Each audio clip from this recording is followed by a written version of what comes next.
Thank you. Ladies and gentlemen, welcome to the Cannabis Regulation Commission meeting today. It's Thursday, October 21st. The time now is 2:01 p.m. I am President Robert Ahn, and I'll be chairing this meeting. The following commissioners have also joined this meeting today. Virtually via Zoom, we have Vice President Mason, Commissioner Naro, and Commissioner Villa. I believe Commissioner Mercado will be joining shortly. DCR's Executive Director, Kat Packer, has also joined this meeting, along with members of the department and the City Attorney's Office.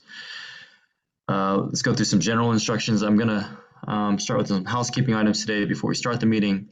Due to the COVID-19 pandemic, this meeting is being conducted virtually via Zoom and is being live streamed on DCR's website.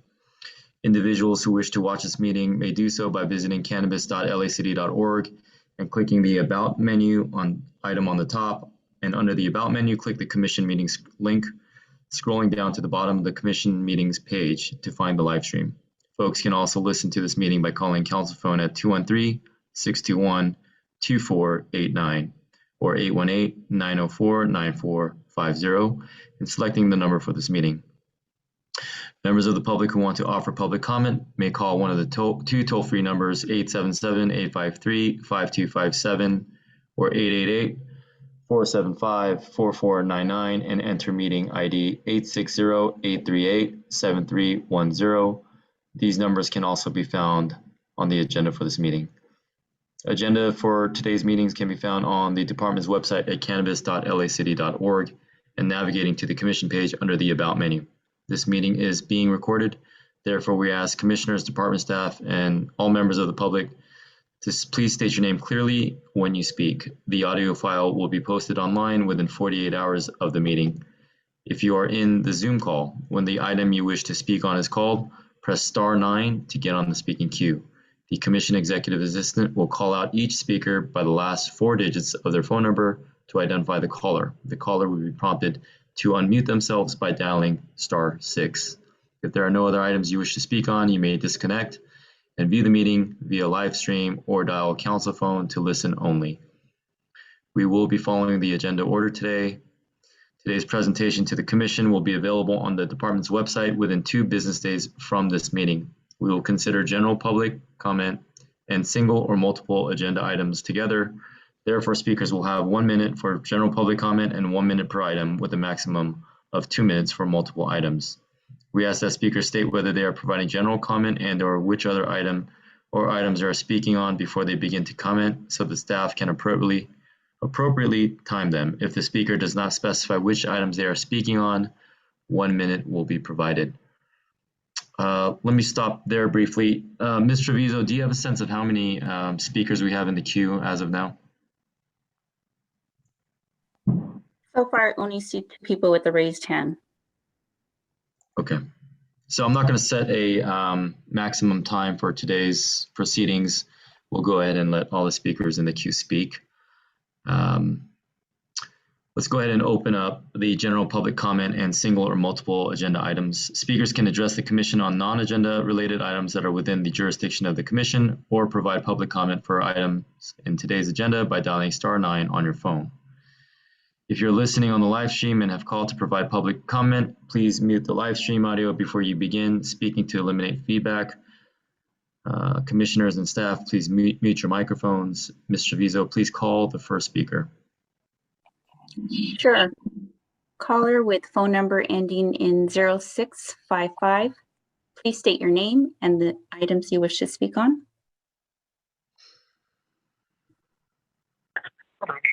Hello, my name is Henderson. I'll be speaking general. Sure, you have 1 minute. Hello, my name is Henderson Moore, and I'm the Director of Security Cookies on Melrose. We continue to post and publish our community liaison number for the community to reach out with the concerns and send weekly emails to LAPD Senior Lead Officer DeAndre and West Hollywood Sheriff Lieutenant Mulder, seeking any feedback from the community. We are in communication with Councilmember Cortez's staff and recently had a call with the new lead officer for the Melrose area, Officer DeAndre Damsler, who stated that there have been no complaints and thanked us for the continued efforts. The level of security and surveillance equipment is top of the line and on a 24 hours, 7 days a week to ensure we keep the community safe. We continue to have our security team, including a 24/7 patrol car covering a 4-block radius around the store. ensuring no loitering, loud music, no parking in residential zones, and inform all customers that failure to adhere to these standards will result in a ban on entering our store. Our cleaning crews continue to cover a 4-block radius around our location during operating hours, making sure the surrounding community is free of debris, we're keeping our neighborhood clean, and will continue to put forth efforts to ensure that we are a good neighbor. Thank you. Thank you. Caller with phone number ending in 3157, please state your name and the items you wish to speak on.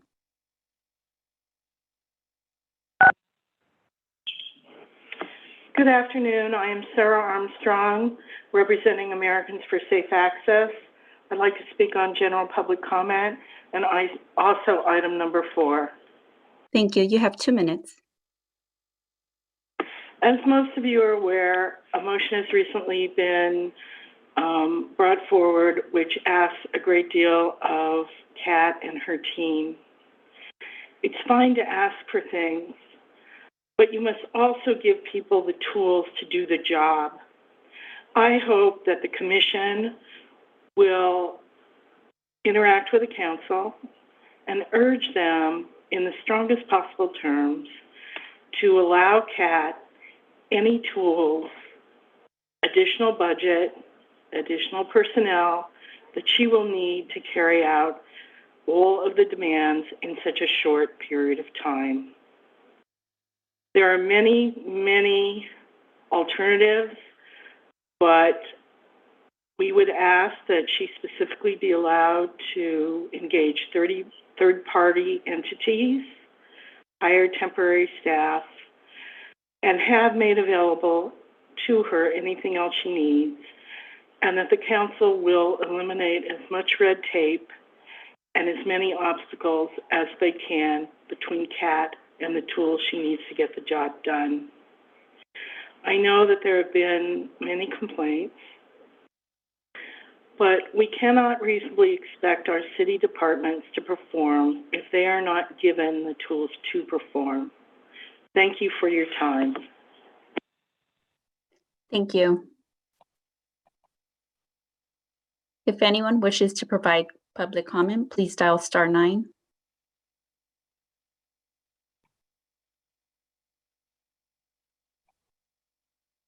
Caller with phone number ending in 6760, please state your name and the items you wish to speak on.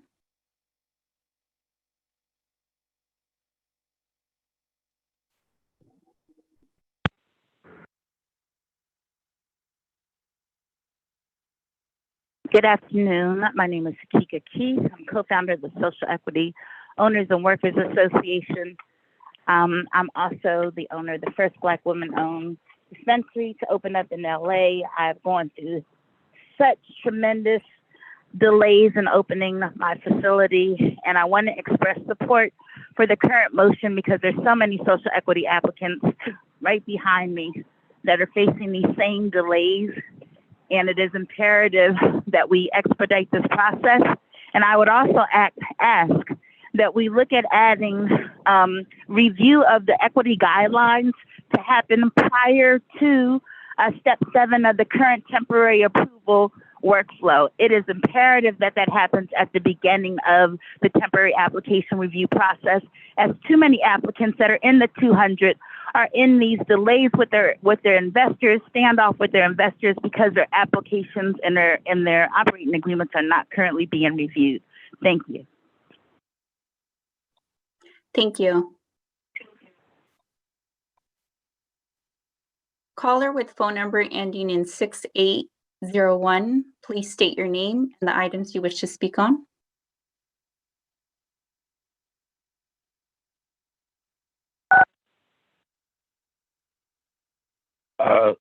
Thank you. My name is Lewis Harris. I'm a member of the Social Equity Owners and Workers Association, and I'm calling in support of the recent motion written by Councilman Marquise Harris Dawson. We would like, which would expedite processing for current social equity applicants and remove counterproductive deadlines. The proposed motion would greatly benefit applicants that are racing to secure property and capital. While we support these changes, there remains one important issue plaguing social equity applicants, and that has not been included in the current motion: protection from non-compliant predatory investors and sharecropper agreements. We are recommending that instructions be added to the motion to amend the DCR temporary approval workflow to commence equal share review immediately after the applicant submits information required for temporary approval. Quite simply, change step from number 7 to step 2. Without a clear early determination from the DCR regarding an agreement compliant with equity share guidelines, applicants are stuck in disputes with investors that would rather sabotage the applicant's ability to move forward than to submit equal share requirements. Thank you for your time. Thank you. If anyone wishes to provide public comment, please dial *9.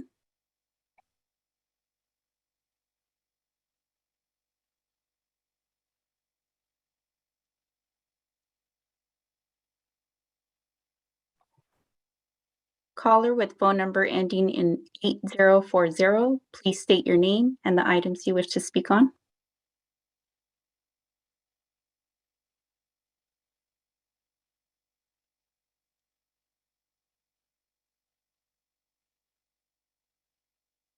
Hi, my name is Dejanay Evans, and I am a Phase 3 Round 1 Social Equity applicant and a member of the Social Equity Owners and Workers Association. We are in support of the recent motion written by Councilman Marquise Harris-Dawson, which will expedite processes for current social equity applicants and remove counterproductive deadlines. The proposed motion would greatly benefit applicants that are racing to secure property and capital. While we support these changes, there remains one important issue plaguing social equity applicants that has not been included in the current motion: protection from non-compliant predatory investors and sharecropper agreements. We are recommending that the instructions be added to the motion to amend the DCR temporary approval workflow to commence equity share review immediately. After the applicants submit information required for temporary approval, quite simple change from step number 7 to step number 2. Without a clear early determination from DCR regarding an agreement's compliance with equity share guidelines, applicants are stuck in disputes with investors that would rather sabotage the applicant's ability to move forward than submit to the new equity share requirements. Thank you so much for your time. Thank you. If anyone wishes to provide public comment, please dial *9.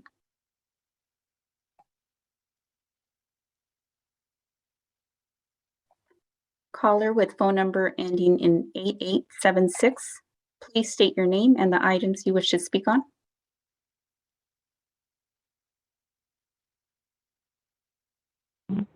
Yes, I'd like to address the general comment. My name is Madison Shockley.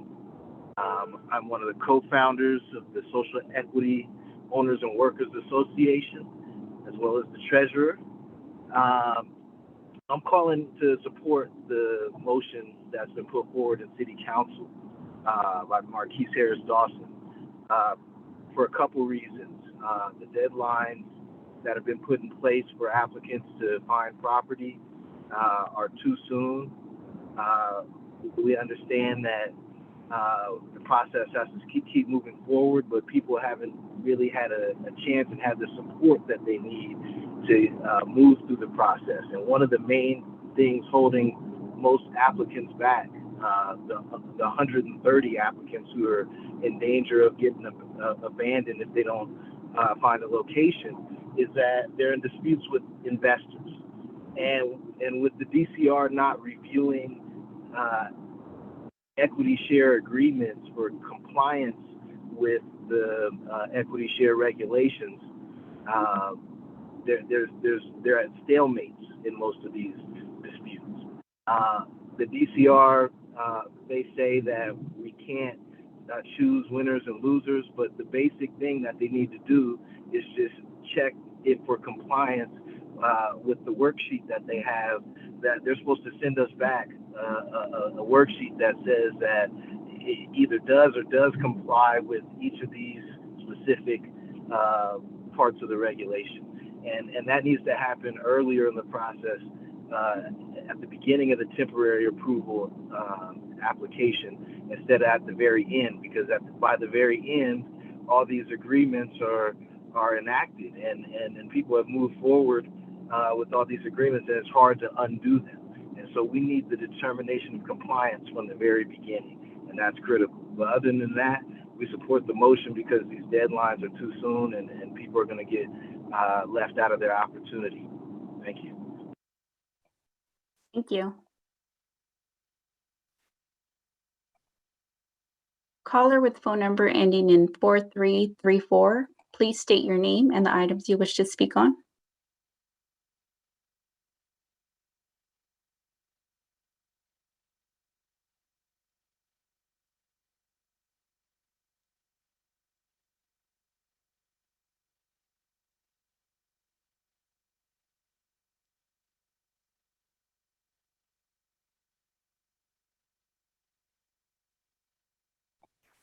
Caller with phone number ending in 4334, please state your name and the items you wish to speak on.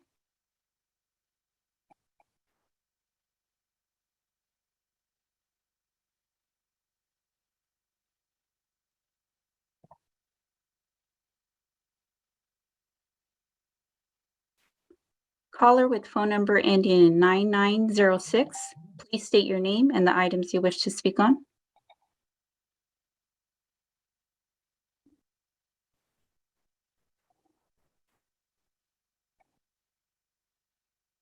Hi, this is Cherie Franklin with Ujima Tribe, and I'd like to speak on the council motion and thank the councilman for stepping up to help to expedite the process. But I think the issue of these onerous and usurious agreements we've been talking to DCR about for before the process for phase 3 began. We asked and we were rebuffed from requiring that these type of agreements with these investors be reviewed, and that we not allow people to enter into gunshot weddings. When you look at the process, the City of LA's social equity approval process was from July, ended at the end of July, and by September 3rd, they wanted social equity applicants to not only have a location, have entered into a lease agreement, enter into an equity agreement, be able to assess their project, get a timeline, get a site plan done, understand, pull all their team together in less than 45 days. That put us in the position that we're in now, with so many people having to deal with investors who knew that, investors who many didn't even have the ability to provide funding, but just knew they'd leverage and as an arbitrage, take what they had in with a social equity applicant and go out and raise money and then take everything. And so many people were under pressure in such a short period of time to make a decision. It was not fair. It is something that we must do. And this is something that was set up by the City of LA to put these social equity applicants in this position of having these horrible agreements. They must be reviewed if we're truly going to support social equity. This is Cherie Franklin. Thank you. If anyone wishes to provide public comment, please dial *9.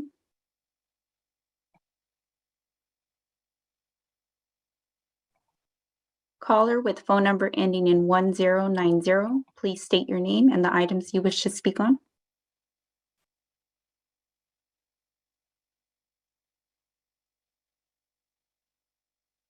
Hi, can you hear me? Yes, we can hear you. My name is James Doherty. I'm calling as a member of the Social Equity Owners and Workers Association. We're calling in support of the recent motion written by Councilmember Marquise Harris Dawson, which will expedite processing for current social equity applicants and remove counterproductive deadlines. The proposed motion would greatly benefit applicants that are racing to secure property and capital and are at risk of losing their spot in line. While we support these changes, there remains one important issue that plagues social equity applicants that has not been included in the current motion: protection from non-compliant predatory investors and sharecropper agreements. We are recommending that instructions be added to the motion to amend the DCR temporary approval workflow to commence equity share review immediately after the applicant submits information required for temporary approval. Quite simple, change from steps number 7 to step number 2. Without a clear early determination from the DCR regarding an agreement's compliance with equity share guidelines, applicants are stuck in disputes with investors that would rather sabotage the applicant's ability to move forward than submit to the new equity share guidelines, which is not the meaning of social equity. Thank you very much. Thank you. Caller with phone number ending in 8992, please state your name and the items you wish to speak on.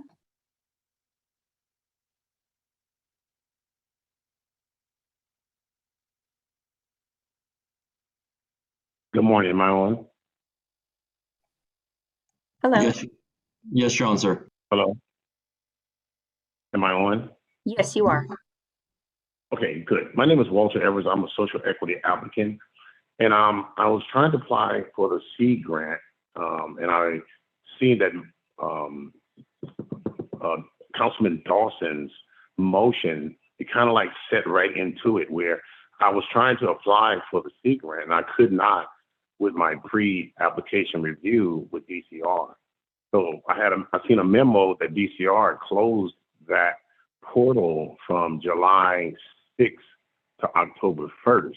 So I'm trying to get clarity on there on how do we apply for these grants if they're closed during that time. Can somebody please address that? Thank you. Thank you. If anyone wishes to provide public comment, please dial *9.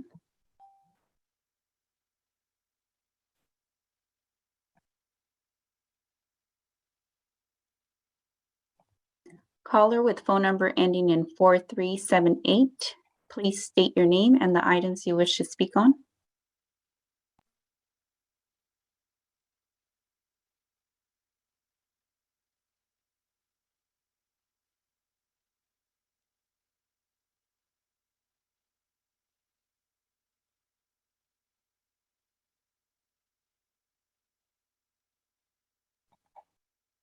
Caller with phone number ending in 4378, please state your name and the items you wish to speak on.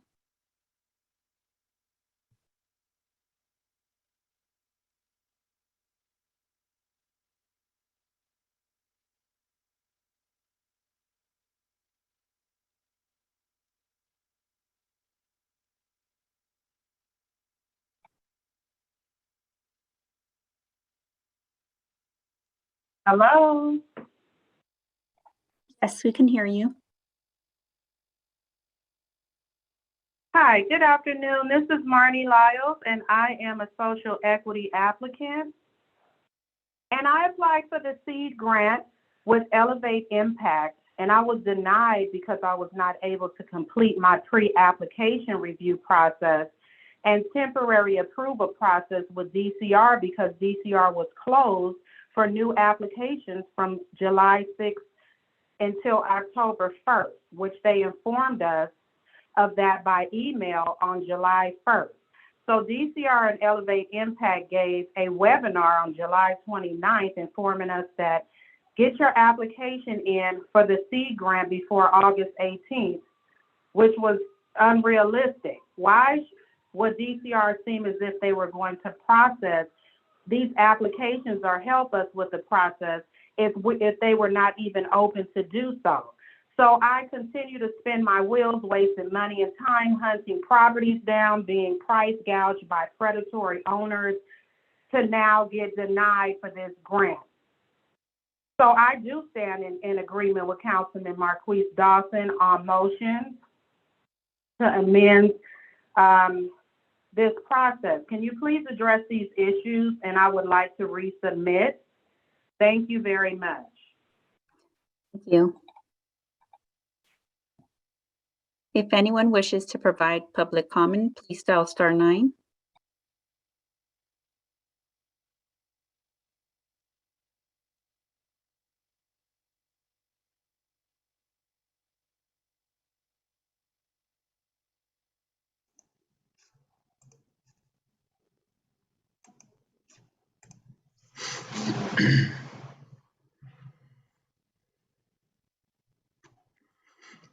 Okay, I think that was the last speaker.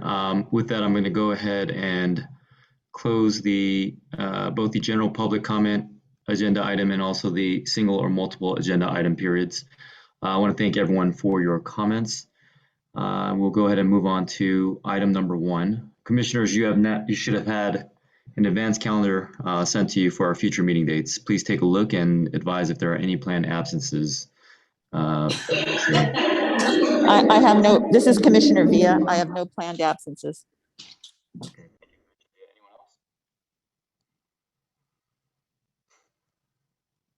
Okay, if anything comes up, please notify me or Mr. Vizo as far as any potential absences. Moving forward, let's go ahead and approve the minutes. We were sent the minutes of September 16th, 2021 for review. I love you.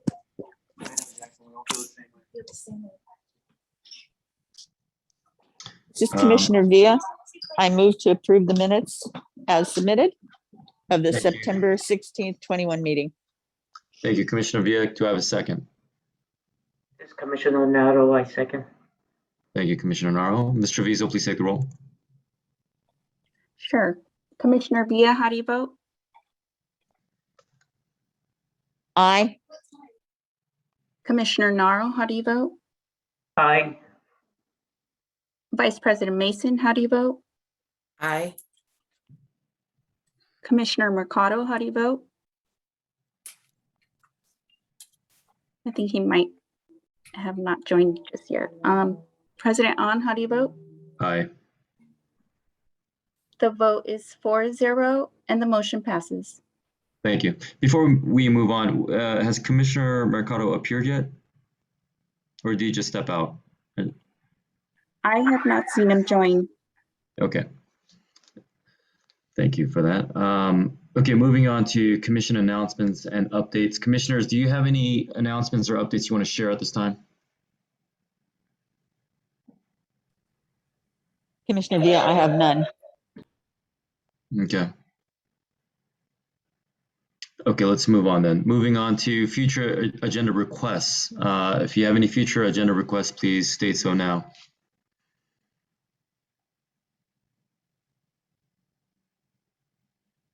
Okay, great. And again, as always, if anything does come up or if you think of any potential items for agendas you want to explore, please feel free to let me know. With that, we'll move on to item number 2, DCR communications updates. Does the department have a report? Yes, we do. Hello, Commissioner On. Thank you, Ms. Garakian. And thank you. Good afternoon, Commissioners. I hope you and the public joining us today are well. Thank you, Brittany. I will now continue with the summary of DCR activity since the last meeting of the Cannabis Regulation Commission. At the September 16th meeting, Cannabis Regulation Commission meeting, in addition to providing a summary of DCR activity since the last meeting, DCR shared new information, including but not limited to a report from the Spark program update, a report from DCR regarding the social equity program, a report from DCR regarding the licensing program, which included the following: amendments to Articles 4 and 5 of Chapter X of the LAMC, or Los Angeles Municipal Code, related to licensing and land use restrictions that were made effective on July 1st, 2021, and updated as of October 10th, 2021. Pre-application requirements, processes, and anticipated timelines, new temporary approval application requirements, processes, and anticipated timelines, new application license modification requirements, process and anticipated timelines, 2022 renewal requirements and deadlines, as well as phase 2 requirements and deadlines. Next slide, please. I'm going to go through some general administration. The Department of Cannabis Regulation is taking every precaution to prevent the spread of COVID-19 to help protect the health of our customers and our staff. And in line with the mayor's directive, DCR has implemented the following. Cannabis Regulation Commission meetings will be conducted virtually and telephonically until further notice. DCR's public service counter is currently closed. DCR is continuing to conduct inspections, albeit virtually. DCR licensing and information services are available online at cannabis.lacity.org or by phone at 213-978-0738. For more resources about the COVID-19 from the City of Los Angeles, please visit corona-virus.la. In addition, we changed our virtual public counters from Monday to Thursday from 10 to 4 p.m. and closed on Friday and holidays until further notice.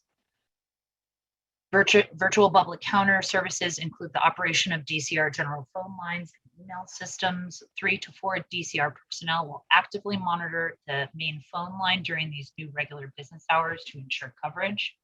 If staff members are unavailable at the time of the calls will no longer be routed to the members of the licensing team. DCR staff will return voicemails within 3 business days to callers who leave appropriate contact information, which includes a full name and a phone number. We've made this operational change in order to dedicate more staff time to license application processes. As such, DCR staff will not be able to answer DCR phone lines nor respond to emails on Friday. Instead, on Fridays, licensing staff will be exclusively dedicated to the licensing application processing, virtual inspections, and modification requests. Next slide, please. I wanted to give an update today on Spark. As folks are aware, on Tuesday, April 20th, DCR launched Spark, an initiative that aims to engage a diverse group of stakeholders via the collection of stakeholder comments, administration of stakeholder surveys, and administration of one-on-one stakeholder interviews and facilitated discussions. Next slide, please. Spark has allowed the department to engage with stakeholders in a variety of ways. We saw more than 545 attendees across 8 Spark sessions, 230 comments during Spark comment period and comment box, more than 200 Spark surveys taken, 55,000 stakeholders reached through outreach on radio, social media, print placements, and more than 31,000 stakeholders engaged through email outreach. Next slide, please. Spark is categorized into 5 key phases: collecting feedback, analyzing feedback, creating a report that details stakeholder feedback, and developing recommendations based on stakeholder feedback. Some of the recommendations may be implemented by the DCR and the Cannabis Regulation Commission, and others may require action by City Council leadership. Next slide, please. Sorry to interrupt. I want to make a note, President On, that Commissioner Mercado has now joined the meeting. Thank you. Welcome, Commissioner Mercado. Welcome, Commissioner. Would you like me to proceed, President Yes, On? please. Yes, please proceed. Thank you. We'd like our folks, if possible, to stay connected to Spark and the development of the final report and any recommendations via the following methods: the Spark virtual meeting room, the DCR website, getting updates via our listserv, and the Spark email list located on the Spark webpage, and via the Cannabis Regulations Commission meeting webpage. We look forward to presenting additional information at a future meeting. Thank you very much, and that concludes the communications update for today. Thank you, Ms. Karakian. Let's see, commissioners, do you have any questions or comments on the presentation we just heard?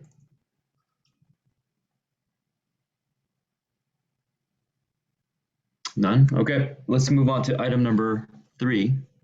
Item number 3 is the Social Equity Program Report from DCR. Dr. Brown, do you have a presentation ready for us? Yes, I do. Thank you so much, President On. I'm ready.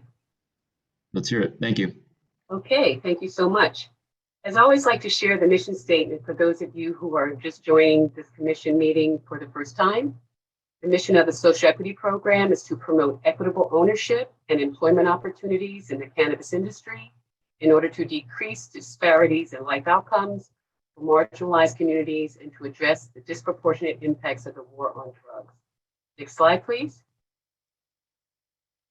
Social Equity Program has application priority processing, business licensing and compliance assistance programming. We have a seed grant program and pro bono legal services. Next slide, please. This chart shows the licensing types that are currently available to social equity applicants now that our licensing portal has resumed operations as of October 1st. Slide. I'll give you an update on our business licensing and compliance assistance program. Next slide, please. Thank you. We had a robust programming schedule for summer and leading up to the fall. In August, we had our career fair, which was called GROW. We had over 600 registrants. August 24th through the 26th, we had a 3-day LA Cannabis Tech Week. September 9th through the 30th, we had our Cannabis Business Operations and Procedures webinar series. I'll share more about that later. October 5th through November 4th, we are continuing with our Cannabis Business Operations and Procedures series. And October 12th and 26th is how to apply for a cannabis license. Next slide, please. We are very proud to announce that our online learning management system, or our LMS, will launch tomorrow, Friday, October 22nd. All verified social equity individual applicants, which is approximately 1,600, will receive an email with their unique login information. As a reminder, we ask that all verified social equity applicants ensure that the department has their accurate and up-to-date contact information. We need to be able to reach you individually to deliver these new and exciting programs. Next slide. This slide shows that what our users will see once they are able to log into our LMS. The homepage features a welcome video from Director Packer and information about the BLC program. Users can then use the navigation on the right-hand side to browse online courses. They can download digital assets. They'll see a calendar of events and much more. At our next month's commission meeting, we'll do a demo of our LMS platform for you. Next slide. Okay, so I wanted to provide a little more detail regarding the September month-long webinar series. That particular programming covered essential topics for opening and operating a compliant cannabis business. The topics included inventory management, security requirements, accounting, branding and marketing, payroll, records retention, and insurance. Next slide. Now, due to the popularity of that series, we extended them through October, building off of the information presented in the earlier webinars. We had delivery and transportation, financial planning and management, and then we had part 2 for inventory management, security requirements, and a part 2 for branding and marketing, and a part 2 for delivery and transportation. We wanted to give people an opportunity to take a deeper dive into the earlier webinars on those specific subject matters. Next slide, please. And for October, additionally, we have added 2 webinars to cover the new licensing process to applicants as of October 1st. Director Packer hosted the first webinar on October 12th, giving attendees a detailed overview of the licensing process and answered questions. The 2-hour webinar had more than 200 attendees. The next webinar will be hosted on October 26th. This BLC program will provide additional webinars on specific licensing topics in the coming months, supplement the information presented in this series. We are excited and proud to provide these resources to the Los Angeles equity entrepreneur community And we believe that this BLC program can play an integral part in the growing and sustaining of a cannabis business. Now, we recognize that everyone is not an entrepreneur, and we have created resources and workforce development programming for job seekers as well. We have a robust marketing plan that will inform the community of these resources, and it is our hope that people take advantage of these free programs. Next slide. Now I'll move on, and I'd like to provide an update on our seed grant program. Now, I would like to remind our commissioners and stakeholders that the deadline for the seed grant are informed by the state's deadline. The initial seed grant monies were distributed to existing applicants, and future grant funding is earmarked for prospective applicants, which will be made available as part of a future grant distribution period. Just some background. In April of 2021, the City of LA established the seed grant program. The seed grant program utilizes funding from the Cannabis Equity Grant for Local Jurisdictions, or the CEG grant, to provide financial assistance to verified social equity individual applicants. Now, to date, LA has dedicated $6 million toward the seed grant. $5 million are available to seed 1.0, and $1 million is available to seed 2.0. The application period opened on April 20th, and it did close on April 18th. The seed grant program is administered in partnership with Elevate Impact LA, which is a female minority-owned business. Next slide, please. Seed 1.0 utilizes 5 of the 6 million, as I said, and it was grants were for $25,000 for phase 3 retail round 1 social equity individual applicants. As a reminder, the list of phase 3 retail round 1 applicants can be found on our website under the Social Equity Program application processing page. Next slide, please. Seed 2.0 will utilize 1 million of the 6 million to provide grants up to 10K to verify social equity applicants in 2 disbursements. They were eligible for 5,000 for those who were deemed by the department to have their pre-application eligible for further processing, and then they would receive an additional 5,000 when they have received their notice of local compliance underway. Next slide, please. The department conducted an extensive outreach campaign to individual social equity applicants, notifying them of their eligibility for the seed grant. We did 27 e-blasts. We did 4 lunch and learn webinars to assist applicants with completing their application. We did 4 rounds of emails and invitations to cannabis trade organizations, inviting them to our lunch and learns. We did 6 texting campaigns. We did 3 application tutorials and instructed people on how to complete a successful application, actually going through the 4 assessment documents line by line in real time and answering questions. And we also did 2 rounds of phone calls to individual applicants. Next slide, please. This is the status of the applications. We had 211 applications in total for seed 1.0. 145 of that 211 completed applications. 145 are approved applicants. And out of that 145, 123 have received grant funding. Now we have dispersed to date $3,075,000 to seed 1.0. Slide, please. Seed 2.0, we had a total of 97 applicants. 68 have completed their applications. 55 have approved applications, and 42 have received grant funds for a total of $305,000. Slide. Any remaining funds not awarded by 90 days prior to the end of the city's agreement with the California Governor's Office of Economic Development, or GOBIZ, will be dispersed on a pro rata basis to applicants who applied by the deadline and who are eligible for grant funds. Any remaining 1.0 funds from the 5 million will be divided amongst eligible seed applicants. Next slide, please.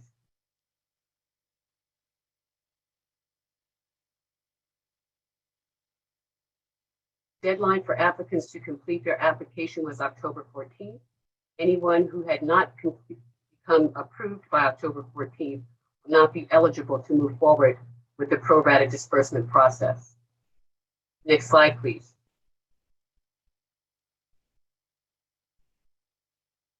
Now I'll give you an update on our pro bono legal assistance program. We're in a partnership with the LA County Bar Association, and they're continuing to match qualified social equity individual applicants with their pro bono legal panel. If you're interested, please sign up on our website under the Social Equity Program, Benefits and Resources tab, Pro Bono Legal Services. Next slide, please. This is a screenshot of the page where you can sign up for this service. Please complete the survey, and it's a one-pager, and upload the authorization agreement to complete the process. Okay, so with that, I'd like to conclude my update on the social equity program and turn it back over to Director Packer. Thank you. Thank you, Dr. Brown. Commissioners, do we have any questions or comments on the presentation we just saw? Commissioner Naro. Yes, thank you so much, Dr. Brown.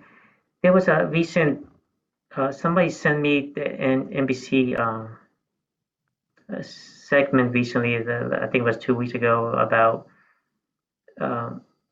you know, the continuing delays in the application process, and then they interviewed applicants who have been you know, struggling financially because of the delay in the process, and then this also they're reaching out to city council about it. But my question is I still see, and I noticed some of the issues are still coming up about applications and the delay in the process, and it's, you know, it's clear that it's quite creating financial hardships for many of the applicants, and I'm not sure what, like, there's new strategies you're looking into to try to address that issue. Well, Commissioner Naro, if I could take the lead on that response. I believe Dr. Brown was primarily sharing information today about programming other than application processing. We generally handle the application processing information in the licensing section, but you're absolutely right. There's a direct correlation between delays associated with application processing and the amount of funds that applicants have to expend as they go through the process. What I'd like to offer is that during the licensing section of the presentation, which will come immediately after, we'll focus on some of the policy changes that have already been made that are going to allow us to process applications in a more expeditious manner. But I don't want to understate the reality that we do have and have had resources made available specifically to social equity applicants, because we recognize the impediments that social equity applicants are experiencing in their need for financial capital. That is the purpose behind the SEED grant program. There were many more folks who I think were eligible to participate in the SEED grant program than actually participated, which is part of the reason why Dr. Brown detailed all of the extensive outreach, phone calls, text messages, campaigns to try and make sure that folks were aware of the programs that were available. And another point that I just want to underscore at this moment, because I know that we had a few individuals who came and participated in public comment today who expressed frustration that because they weren't at a particular milestone in the application process, they weren't afforded the opportunity to participate in this round of financial assistance available. And what I want to be able to articulate to those applicants is a point that Dr. Brown already made, but I'd like to articulate again. The resources that we receive from the state of California have to be distributed in a certain amount of time. And so the intended beneficiary of the SEED grant program as originally established were our existing applicants. And we want to do everything that we can to distribute the full amount of the $6 million before we would be in a position to need to return those dollars to the state. I've said time and time again, we don't want to return a single dollar to the state. However, the state of California has made additional grant dollars available for us to apply for. And we will be seeking additional resources to essentially launch new versions of the SEED grant program. It may be SEED seed grant program 3.0 or 4.0, but we will be intentional in the way that we craft the eligibility for those programs so that we're continuously allowing our programs to serve new applicants. But I did want to directly respond to some of the individual stakeholders who expressed frustration because they didn't or may not be able to be the beneficiary of this year's allocation.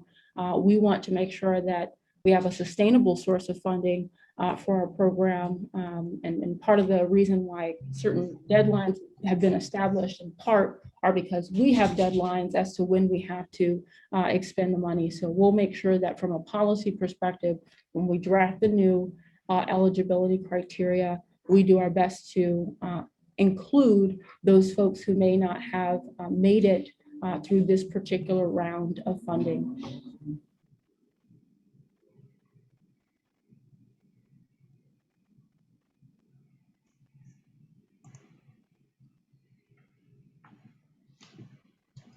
Commissioner Narl, is there anything else? No, thank you so much. I appreciate that. Okay, got it. Any other questions or comments on this point?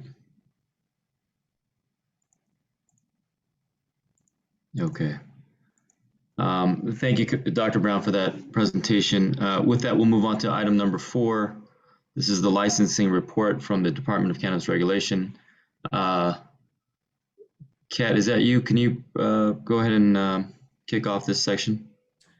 Absolutely. And again, Kat Packer, Executive Director of the department. I'm going to be sharing this presentation this afternoon with Assistant Executive Director Jason Colleen.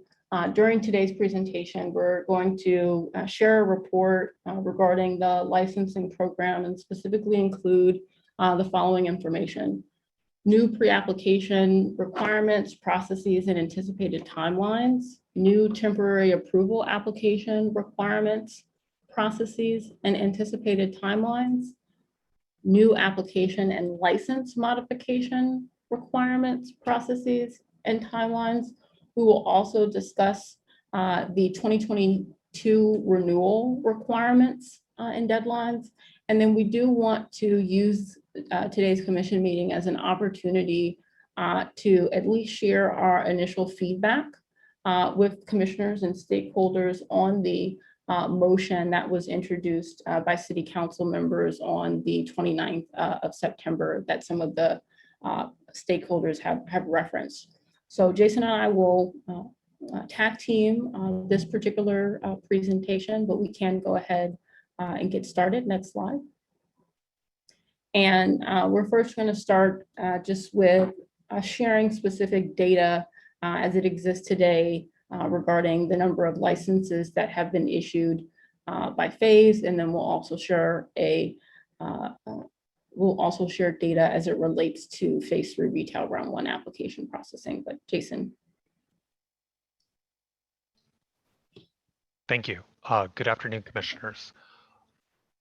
I just wanted to give the commissioners an update. Currently, we have 549 businesses with temporary approval. We have another 490 businesses that have pending temporary approval applications. We have 51 pending pre-applications, and there's 1 pending public convenience or necessity request before the City Council. Currently, there are approximately 1,100 businesses within the DCR pipeline. Next slide, please. I just want to provide a brief breakdown of our phase 3 retail round 1 numbers. I do want to articulate that we do have 205 active records in the phase 3 retail round 1. I do want to highlight that what is missing from this page is there are 120 phase 3 round 1 applicants that have not submitted a single temporary approval document, which is why those records are not navigating through the DCR process currently. I do want to remind the commissioners and our stakeholders that in September of 2019, DCR made eligibility determinations for phase 3 retail round 1 records. The City Council decided a subset of documents that must be submitted in order for DCR to make those eligibility determinations. Once somebody was deemed eligible for further processing, they were allowed to file an application and pay their application filing fee. At that time, temporary approval did not exist for phase 3 retail round 1 applicants. They were required to navigate through the full annual application process before DCR could issue a license. In July of 2020, the municipal code was updated to allow them to submit temporary approval applications when DCR was granted the authority to identify an additional 100 phase 3 round 1 applicants. That summer, DCR notified all 200 applicants that they were eligible to submit a temporary approval application. To date, 85 of those applicants have submitted a temporary approval application, and they've uploaded at least one of the required documents to initiate the process. 120 of those applicants have still not initiated this process, nor have they started to submit documents required for the annual application process. So of the 85 businesses that are currently engaged in the process, 58 have submitted all of the required temporary approval documents. They have a status of local compliance underway, and they're either pending equity share review or an initial inspection. 33 of the businesses have passed their initial inspection, and 26 of the businesses have received their temporary approval. Our process is very much applicant driven. If we do not have the required documents, we do not have something to process. When people begin giving us the documents, we have the ability to process them. So applicants are navigating through our process much more quickly now that the council has amended the code to remove the requirement for the applicant to get a state license before temporary approval is issued. So once the applicant has gotten to a complete temporary approval application, they have passed their initial inspection, and they have passed the equity share review, they will be issued temporary approval. Next slide, please. And I just want to turn the presentation back over to the director. Thank you so much, Jason. I appreciate that. And I appreciate you kind of underscoring the steps of the application process, because I do think that that's been a point of confusion for many stakeholders in the process who may have assumed that when they went through the process back in September of 2019, that they were actually applying for a license. And in reality, they were going through an eligibility determination so that we could identify which subset of applicants would actually be eligible to apply for a license. And of course, as you stated, Jason, it wasn't until there were subsequent amendments recommended by DCR to allow phase 3 retail round 1 applicants the ability to participate in temporary approval, just like phase 1 and phase 2 businesses, that those businesses had the opportunity to apply. So it's really important if you are a phase 3 retail round 1 applicant to continue in the process to actually apply for temporary approval. We're gonna want to make sure that as we continue to discuss this data, we do emphasize these different nuances, because if we're looking at the numbers and it looks like we're not processing 50% of the applications for some reason, in reality, those individuals who have been determined eligible have not applied. We're going to need another policy crafted to try and help these folks along. But I do appreciate you detailing that information as we shared with the commissioners and stakeholders our updated data. So what I want to be able to do for the rest of the presentation is really focus on the amended pre-application review process and the amended temporary approval process. We'll also talk about application modifications. I want to start there with the process as it exists today and the process as it's been amended as of July 1st. So remember that City Council amended the Cannabis Procedures Ordinance and the Cannabis Location Restriction Ordinance over the summer. Those amendments became effective. It's these ordinance changes that I want to be able to discuss with folks today, because this is the process that applicants are going through today as they go through the pre-application review process and the temporary approval process. And I want to start first by sharing this information for context, because I think that this information and a summary of the amended processes are important context for us as we consider the motion that has been introduced by several council members regarding DCR accountability. So we will discuss the motion and at least provide a summary of the department's response to the motion and what we intend our next steps to be. But at first, I'm going to start with a general overview of process updates. Next slide.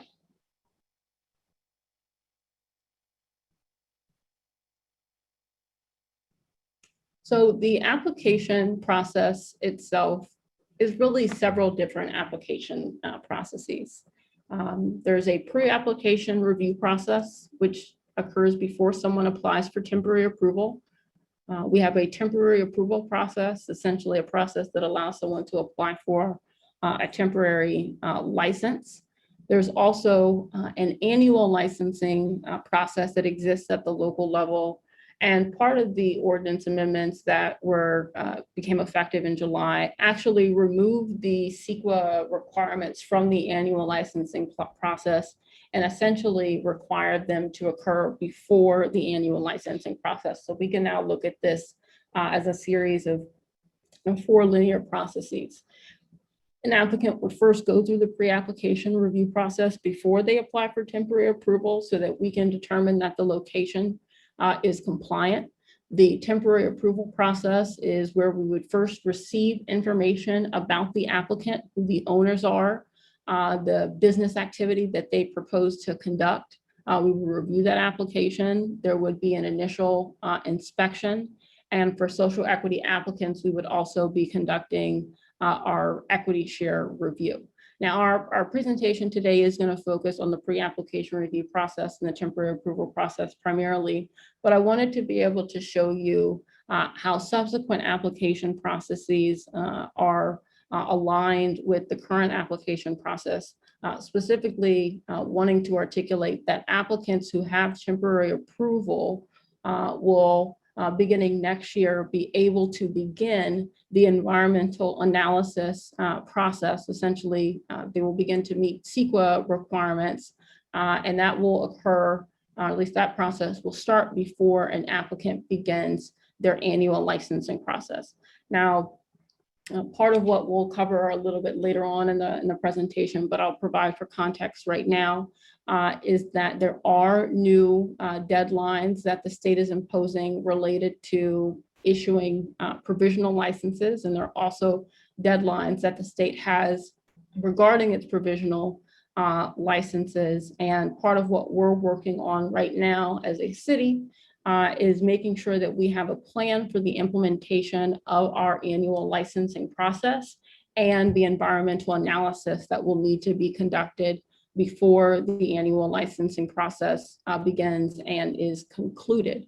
Part of what we're doing is, first, we are in the process of applying for a grant that the state of California is making available. This is generally referred to as the California Local Jurisdiction Assistance Grant. Across the state of California is making $100 million available to select local jurisdictions to help them facilitate the administration of the CEQA process alongside the implementation of the annual licensing process. The city of Los Angeles is eligible to receive up to $22 million, but I want to make clear that we have not received any of those dollars just yet.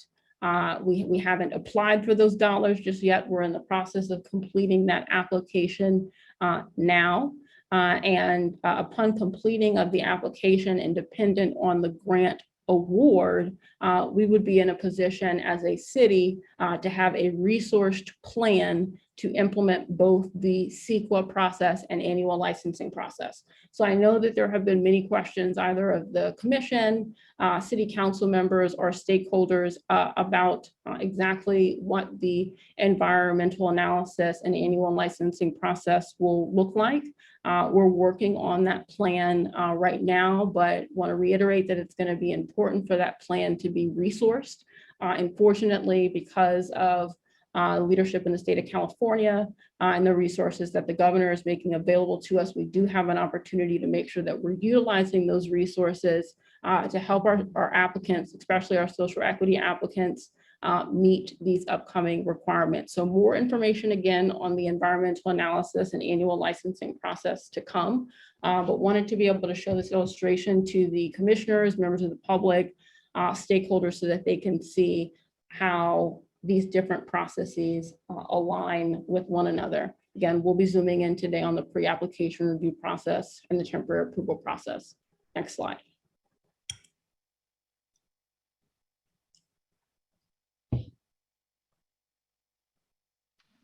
So part of the reason why we're sharing this information, and for folks who have joined our last several commission meetings, this information will not be new to you, but for folks who are new, I want to re-articulate that because of the amendments that were made to our local laws that became effective in July 1st, we had taken certain functionality offline regarding our DCR licensing portal, and had announced that beginning on October 1st, we would begin to accept new applications, and that those applications that we accepted beginning on October 1st would be subject to the new requirements that the updated processes required. And so on October 1st, we met that goal and were able to announce that we began to accept applications for the activities that you see on your screen. I'll quickly articulate that we are now accepting applications for delivery, distribution, manufacturing, limited cultivation activity, and testing activities. These are the activities that are not capped in the city of Los Angeles. You'll notice that what is not on this list are storefront retail licenses, cultivation licenses that are associated with actually cultivating, growing. It has canopy size, and you also won't see the volatile manufacturing license type. But for every other license type that the city of Los Angeles currently authorizes and is offering, we are accepting applications. And these applications now have the benefit of the updated pre-application review process and temporary approval process. Next slide.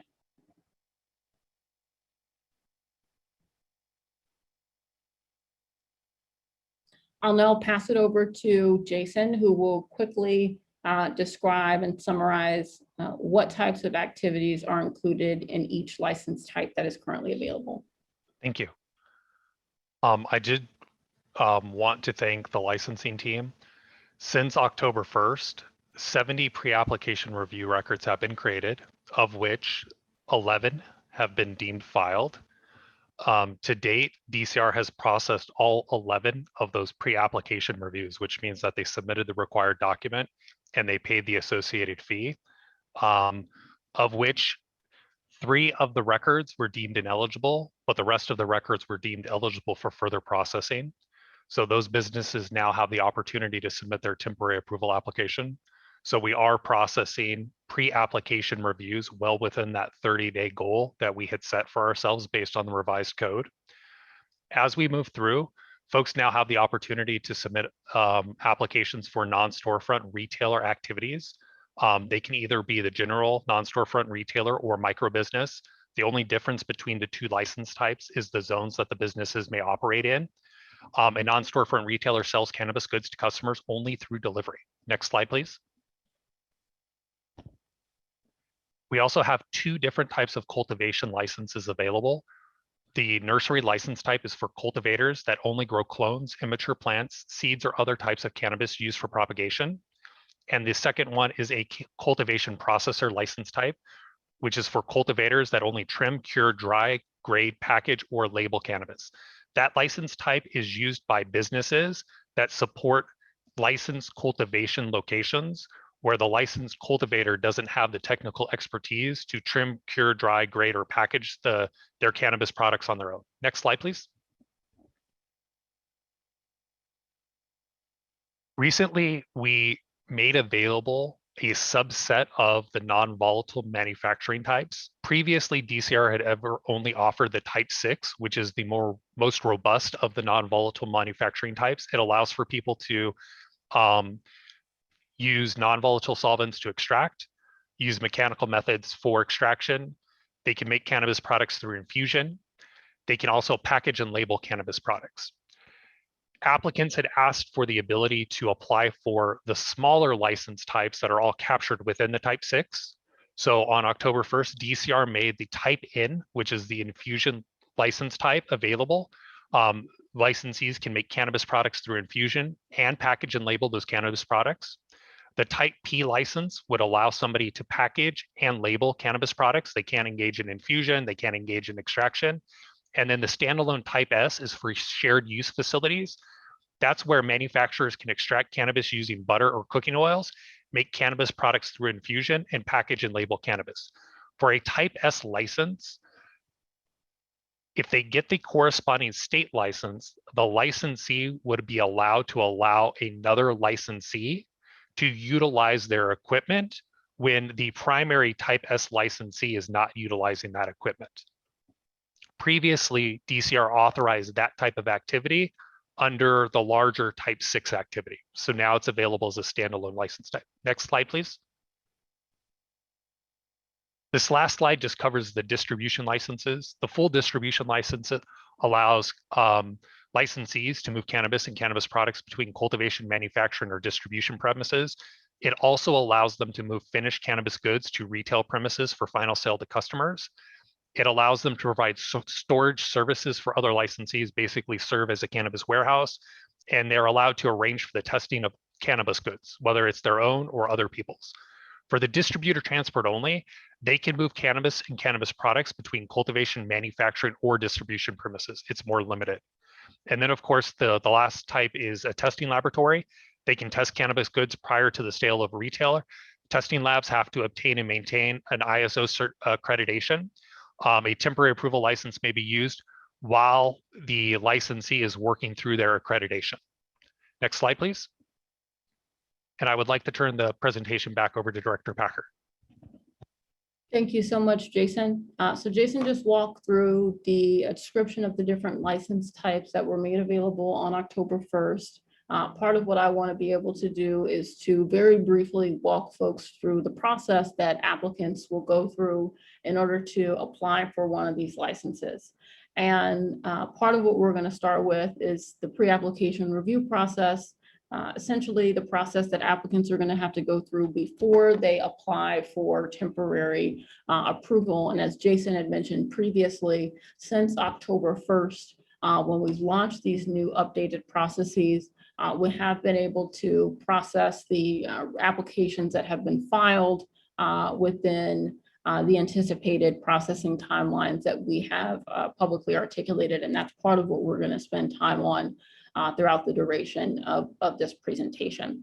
So we'll first start with sharing information about pre-application review, but I do want to use this as an opportunity to remind both the commissioners and stakeholders who may be listening in that the Department of Cannabis Regulation, as a part of the Social Equity Program's Business Licensing and Compliance Assistance Program, is putting on a webinar explaining how to apply for a cannabis business license, specifically walking folks through the pre-application review process and the temporary approval process next Tuesday, the 26th, from 6 p.m. to 7:30 p.m.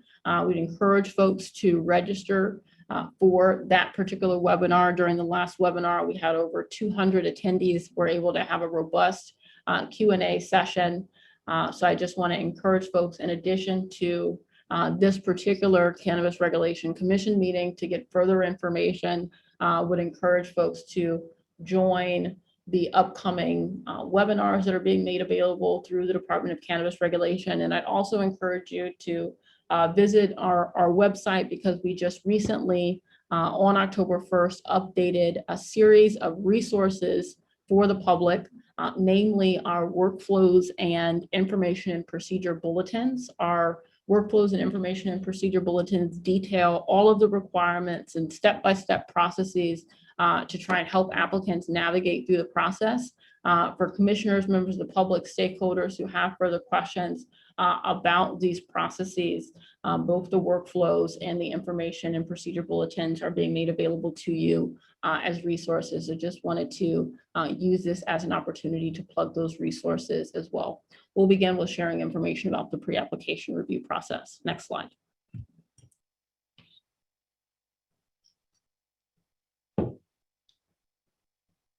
As mentioned, this is an amended pre-application review process.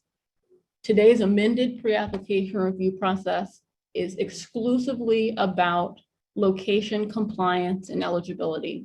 And what the important distinction is based on the amended law is that we're now able to make this determination of location compliance or location eligibility before an applicant applies for temporary approval.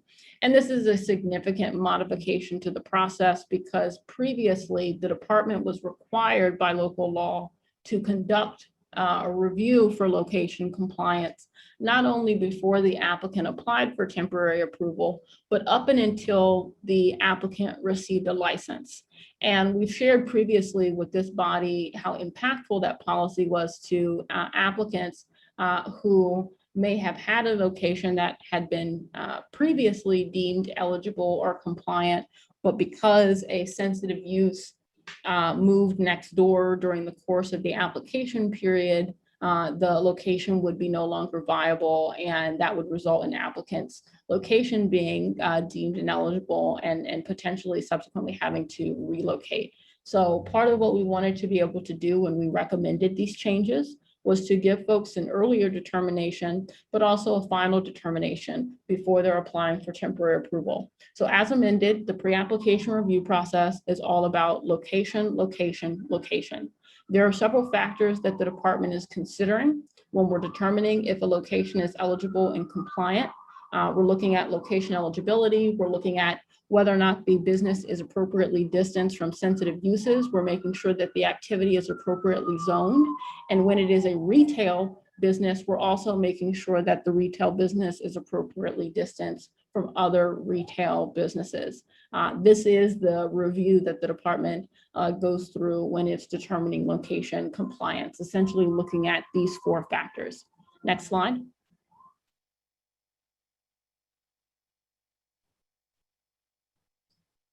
So part of what I am illustrating to try and articulate some of the changes that were made to the pre-application review process. If you look on the right of the screen, you'll see what the new pre-application requirements are. And if you're looking towards the left, you'll see what the original pre-application requirements are. And you can easily see that there are more requirements in the original process than in the new process. But I want to take a moment to articulate how some of these changes were made. The items that you're seeing listed in green on the left are requirements that we moved from the pre-application review process to the temporary approval process. And what you're seeing listed in red are items that we removed from our process entirely. That leaves us with these new requirements, which essentially require the applicant to apply for a pre-application review and thereby create the pre-application review record, to pay the related $597 pre-application review fee.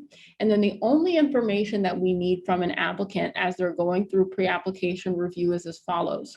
We need to know what the proposed commercial cannabis activity type is. We want to know the address of the proposed business premises location.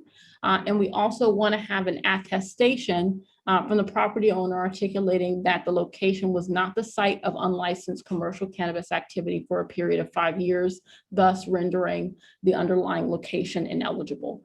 But essentially, we've gone from 11 requirements to 5 requirements, and the reality is that the actual application itself is 3 different pieces of information: an attestation, the activity type, and the business premises address.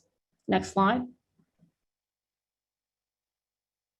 going to quickly walk folks through the pre-application review workflow at a pretty high level. Again, if you're interested in more detailed information, I would encourage you to join our upcoming webinar or to take a look at the resources that live inside of the information and procedure bulletin.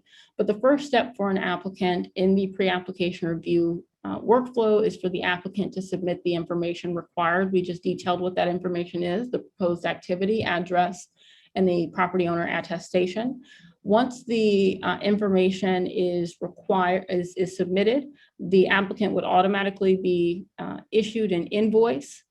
Part of what you're seeing on the screen is after the invoicing of the applicant are these horizontal ovals. These are record status boxes that would display in the licensing portal as applicants progress through the process.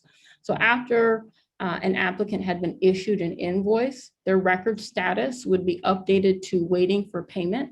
Applicants would be afforded 30 days to make payment of the invoice. This 30-day requirement is statutory, so applicants do have to pay their fees within 30 days. If the applicant paid their fees within that 30-day time period, the record status would be updated to pre-application received. After the record status is updated to pre-application received, we will review the location for compliance and eligibility.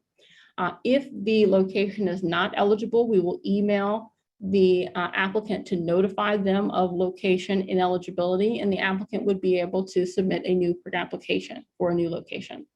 If we determine that the location is compliant and eligible, we would update the record status to eligible for processing, and we would email the applicant notifying them of that record status update. That essentially is the entirety of the pre-application review process. Part of what we have been articulating since July of this year, and this won't be news to the commissioners, but we've been sharing at the last several commission meetings what we anticipated our anticipated processing timelines to be. And what we've communicated to date is that from the moment an application is filed, and this concept of filing is critically important for our entire licensing and regulatory program. In order for something to be filed, it both has to be submitted in the licensing portal, the application has to be submitted, or the modification request has to be submitted in the licensing portal, and the corresponding fee for that particular service has to be paid. But as soon as those two things are done, we consider the application to be filed. So what we've said in terms of what our anticipated timeline is for the pre-application review process is that from the time an applicant receives the status of pre-application received, meaning that they paid their payment, to the moment that we would be able to communicate a determination, either eligible for processing or a notification of location ineligibility, that this process should take on average 30 days. So from pre-application received essentially to eligible for processing, and eligible for further processing is the last step or status in the pre-application review process. We have communicated for the last several months that we anticipate that this process would take on average 30 days. I'll also note, staying on this slide for a moment, just because I want to be able to articulate how the pre-application review workflow works in conjunction with the temporary approval workflow. So for an applicant who completes the pre-application review workflow, the desired outcome is the status eligible for processing. And the status eligible for processing means that the location that has been proposed is compliant for the particular activities that have been proposed. And what we are affording our applicants 1 year from the moment their status is updated to eligible for processing to submit a complete temporary approval application. So you'll see the box on the right side of this illustration articulating that from there's a maximum 1 calendar year for the applicant to submit the required information. We'll talk about what happens so that applicants can submit that temporary approval application and what the temporary approval application process is a little bit later in the presentation, actually in the next several slides. But I wanted to first just articulate how these two workflows relate to one another. Before you even start the temporary approval workflow, applicants need to successfully navigate through the pre-application review workflow, and the entire purpose of the pre-application review process is to determine that the location is compliant. What this means for our overall licensing and regulatory program is that at the time of pre-application review, and even at the time that pre-application review is complete, we still do not know who the applicant is, and we don't know specifically what commercial cannabis activities the applicant will apply for.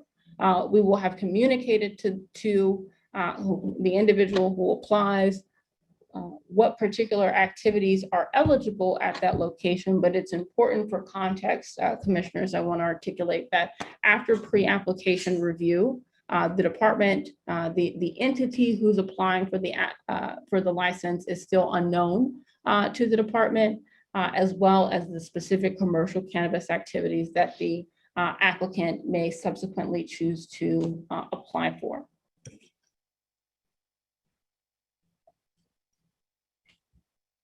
Next slide.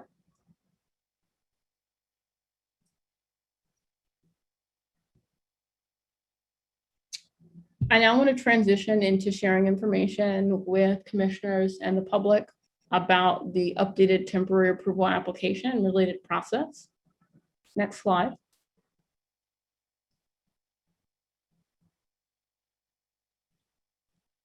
So first, what I want to be able to describe for this body and for stakeholders are what the temporary approval application consists of. And it's important to articulate now on the record that the municipal code itself does not specify application requirements for temporary approval. It articulates that amongst other requirements, applicants must submit the forms and documents as required by DCR. Now, the forms and documents that are required by DCR currently are those that are necessary for us to verify compliance with our ordinance and also to verify compliance with specific provisions of our ordinance, like the social equity program, and to monitor specific restrictions in our ordinance, like the limit that no owner can own more than 3 retail businesses in the city of Los Angeles. So we recently went through a process of reviewing all of the requirements that we previously had to make sure that these are the ones that are critical to our licensing and social equity program. As such, today, what you're seeing on the screen are our required forms as they relate to the temporary approval application. You'll notice that we're collecting information about primary personnel and owners.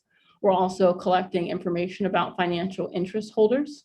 We're collecting information about the business itself, like the business premises diagram. We're making sure that the property owner acknowledges that commercial cannabis activity is taking place at that particular location. There are a number of either indemnification agreements or attestations that businesses will need to complete. And then there is for social equity applicants specifically, there is a social equity program owner compliance attestation that every single owner of a social equity applicant business would need to sign. But these are the required forms for the temporary approval process. Let's advance to the next slide where we'll show the required documents. So, and again, the temporary approval application itself is really broken up into required forms, required documents. We're now looking at what the required documents are. Essentially, we're looking for information related to the legal right to occupy the business, whether that's a lease or a property deed. Notice that we're requiring this at the temporary approval stage, not during the pre-application process. So you do not need to secure a property or to sign a lease to go through the pre-application review process. But when applying for temporary approval, it is site specific. So we do need applicants to identify the site and also their legal right to utilize the business premises that's proposed. In addition to these documents, for social equity applicants, we are also collecting the equity share documents.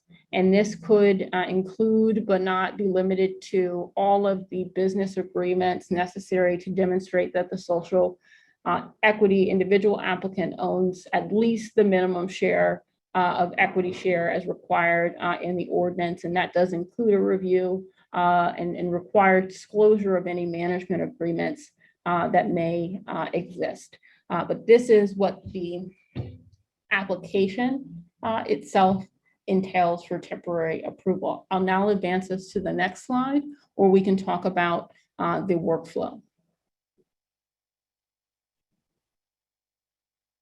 So commissioners, you'll notice that the last status that was associated with the pre-application review workflow is the first status that's associated with the temporary approval workflow. And that is intentional because an applicant has to get through the pre-application review process before they begin the temporary approval process. And essentially, again, we want to allow applicants to have up to a year after they receive this eligibility determination saying that their location is compliant to actually apply for temporary approval. And the first step is for the applicant to submit the information that's required for temporary approval. We just detailed what that information is, those required forms and those required documents.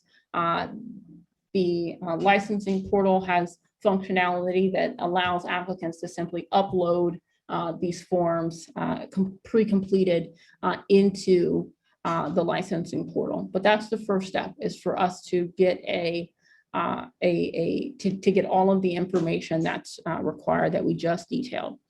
When that information is submitted in the licensing portal, an invoice would automatically be generated for the related temporary approval fees. And just like our pre-application review fee and invoices have to be paid within 30 days, the same is the case under the law for the temporary approval fees. Before that fee is paid, the record status would be waiting for payment. After the temporary approval fee is paid, the record status would be updated to application received.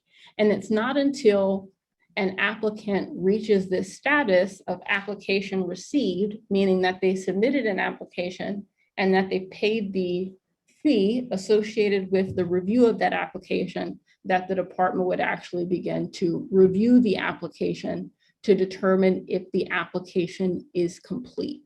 Now, so long as the applicant submits the information and gets it to us within the year that they're afforded to apply for temporary approval, if we learn that there were any deficiencies in their application, we would allow the applicant to submit additional information to get to a complete application.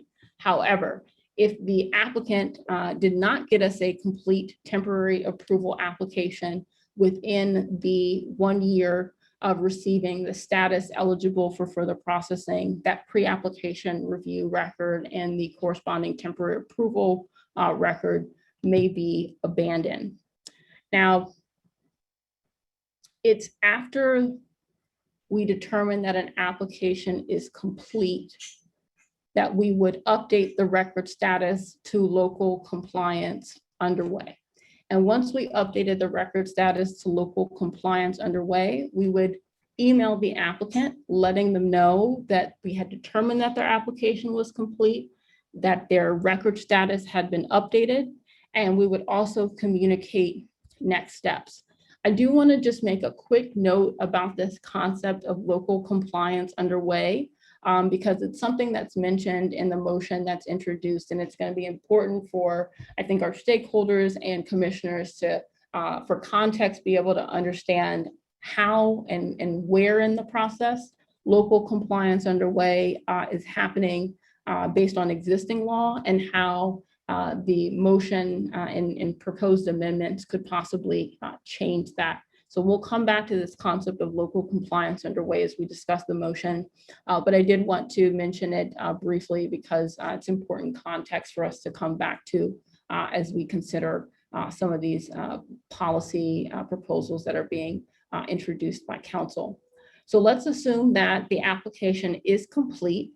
The applicant reaches the status of local compliance underway. They get the email that communicated to them what the next steps are in the application. And currently, there are a potential 2 steps that remain. One is the initial inspection. All applicants need to complete an initial inspection.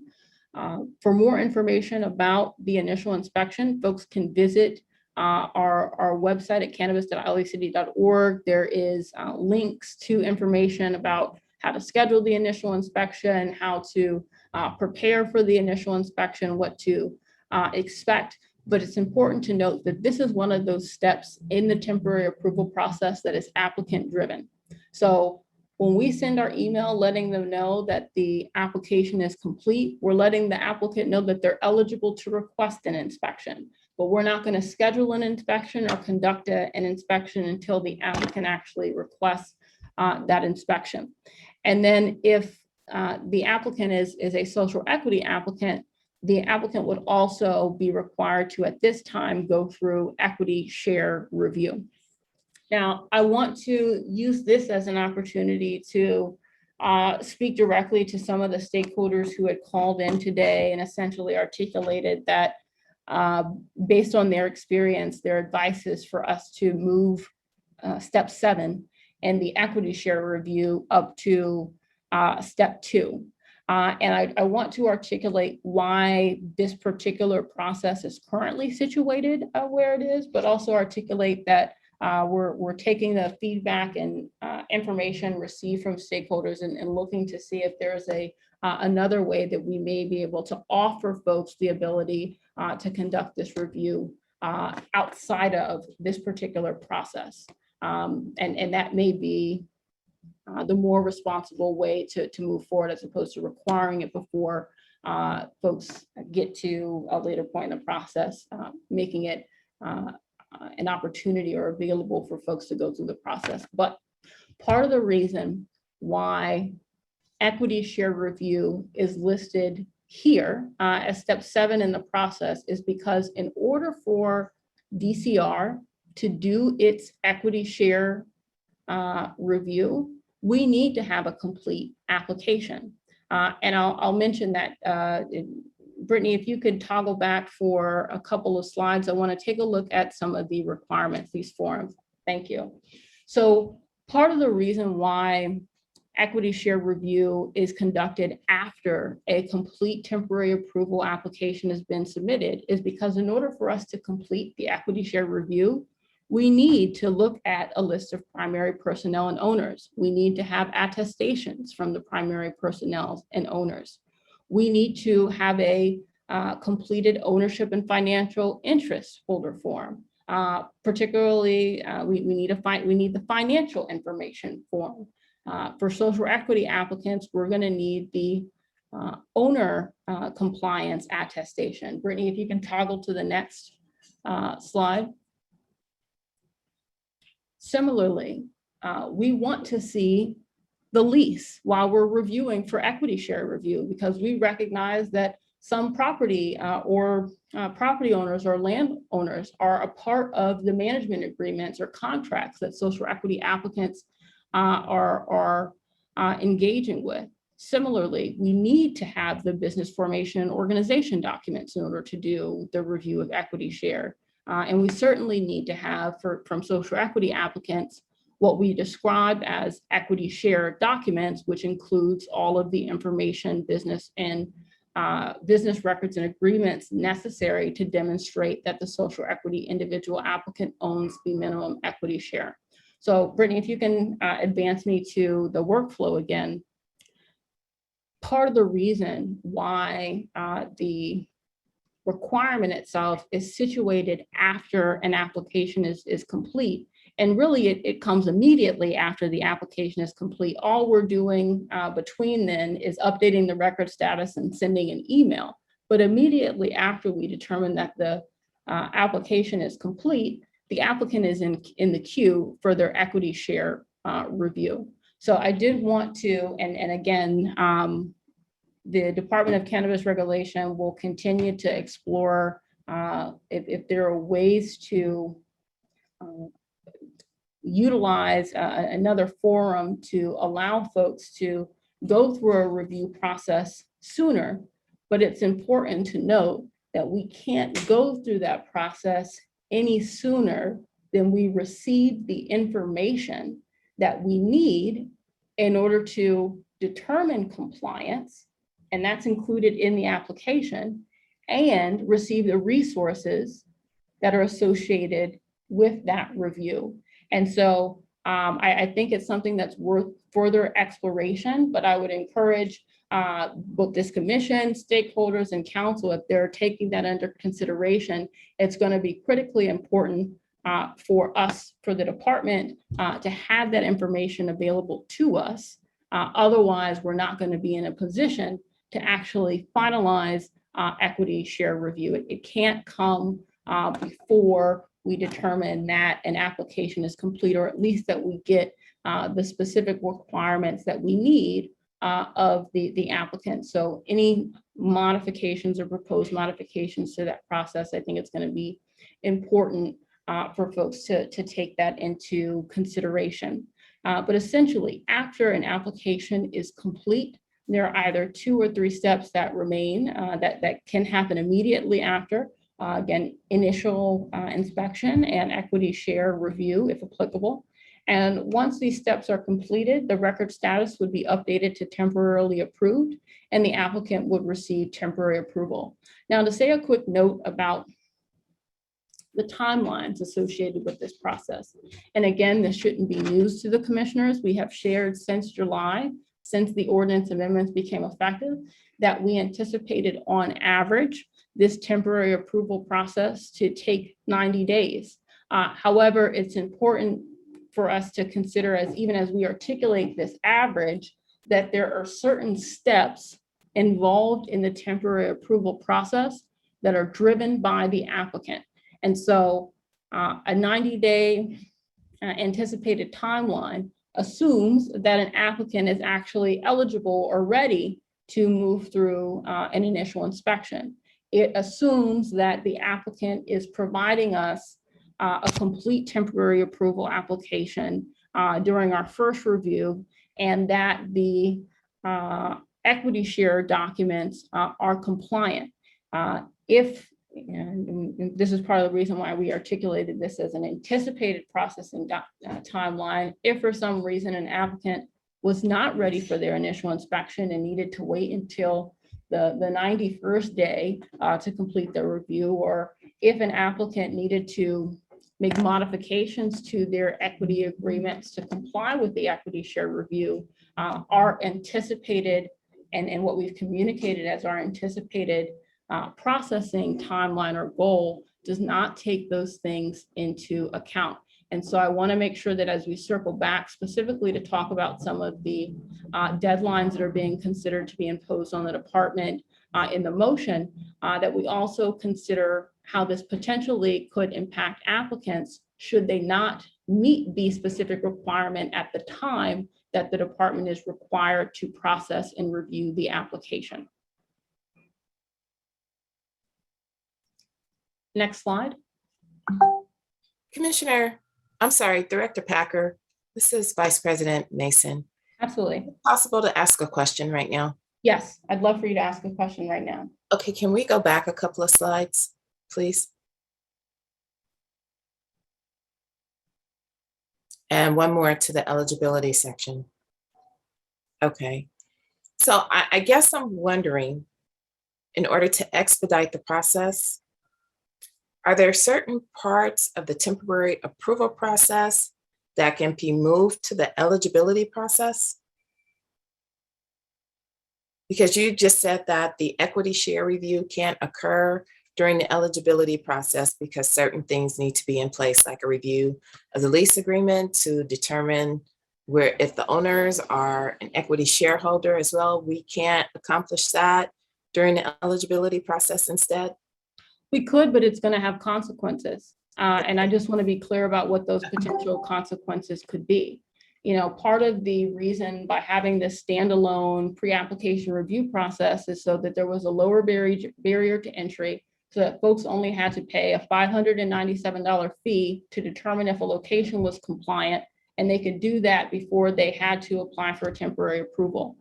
If we move certain requirements that are currently situated in the temporary approval process and move them into the pre-application review process, the pre-application review process is going to take longer.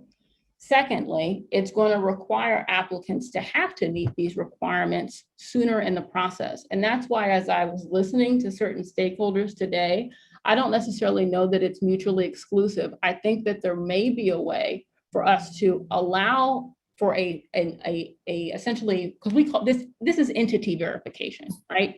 We've determined that the social equity individual applicant qualifies for the program, but now we need to make sure that the entity qualifies. And the way that we make sure that the entity qualifies is we need to make sure that the owner owns the requisite equity share of the entity that's going to be receiving a license. So there may be a way for us to do a standalone entity verification process, but I would caution against moving it to pre-application review, which has been intentionally redesigned to lower barriers so that it's only focused on location compliance. So I can imagine, and I will need to discuss this with my team and figure out exactly where it's placed, but I wouldn't recommend that it go in pre-application review. It could happen before temporary approval and we can call it something else, but I don't think that we've intentionally separated these things so that we're only looking at location review. I think it'd be more efficient for us to create a standalone process that could potentially happen before someone applies for temporary approval than to try and fit it in to an existing process. And even that will come with consequences. People are going to need to have that information ready for verification sooner rather than later. And I want the policymakers in the department, commissioners alike, to think through that. We've only raised concerns that have come to mind today as we listen to stakeholders raise the issue, but that's my initial feedback on that. Okay, I would submit that most people, given the amount of investment that's required, the financial investment that's required, would want to know sooner than later where they stand in the process. But I'm going to stop now and let you finish your presentation. Thank you. Now, I appreciate the question, Commissioner Vice President Mason, and I would encourage the rest of the body, if you all have questions, feedback throughout the presentation, feel free to interject. This is the most appropriate venue.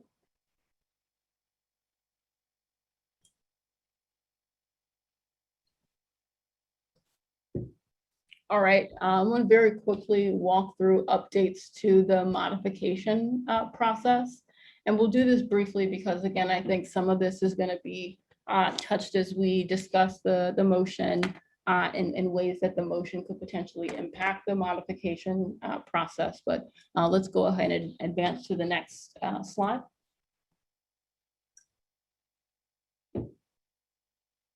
So beginning September 1st, DCR changed the way that it accepts applications, application modification requests. And part of the intention behind these changes was to try and streamline the process. We had mentioned previously how folks had to register an intent to submit a modification request prior to actually submitting the modification request. We have eliminated that step altogether. Part of what we've tried to do is to streamline who can request what type of modification, and we've put together a chart, which you can see now, but is also available on our website to try and make clear for folks when folks would be able to make certain modifications. And I want to take a moment to kind of walk folks through this. So essentially, with these new procedures, applicants wouldn't be able to make any changes during the pre-application review process. And part of the logic behind that is that it's not an application. It's not an application that could be modified. All we're doing during pre-application review is reviewing for location compliance. So there's no need for a legal name change because we don't know who the business name is. There's no need for us to allow for removing and adding of owners because we don't even know who the owners are at that point. There's no need for an entity substitution because there is no entity that's applied for the department. There's no need for a relocation of a pre-application because it's essentially a determination that the location is compliant. You don't get to move that determination. You can identify another location and go through pre-application review to determine if that location is compliant. But the whole column of modification types you'll see is unavailable during the pre-application review process because it's pre-application. We actually don't have an application to modify. Similarly, as we progress through the process, we'll go to the next column, which describes what types of changes would be able to be made if the applicant had a pending temporary approval application. And part of the reason why these changes were made, again, was to try and make the process more efficient, because we saw with phase 1 and phase 2 how businesses would try to monetize the application itself, but the application was not progressing towards licensure.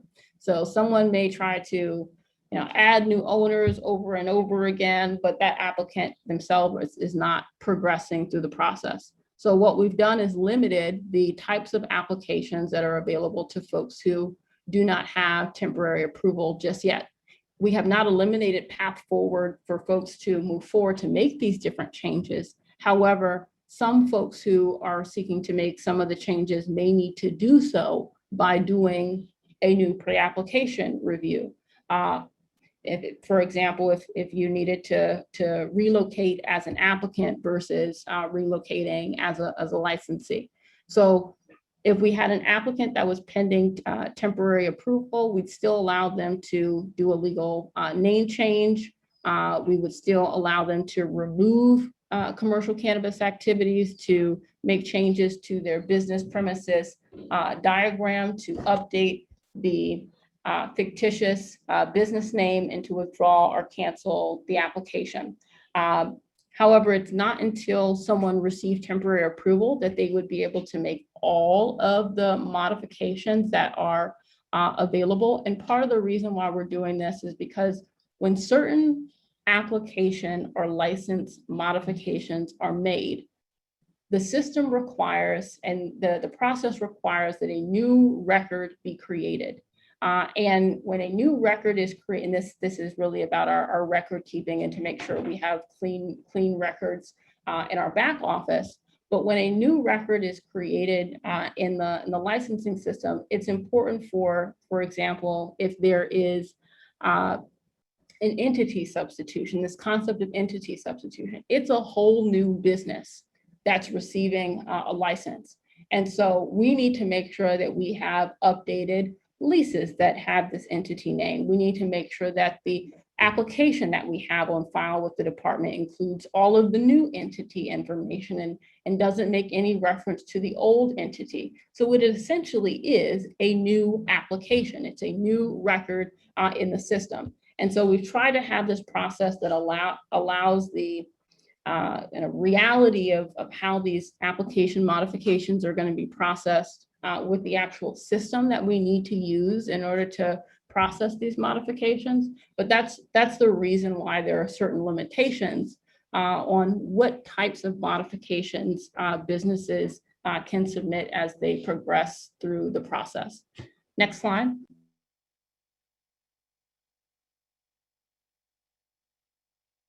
And I'm going to hand it over to Jason to share the rest of the information as it relates to application modifications.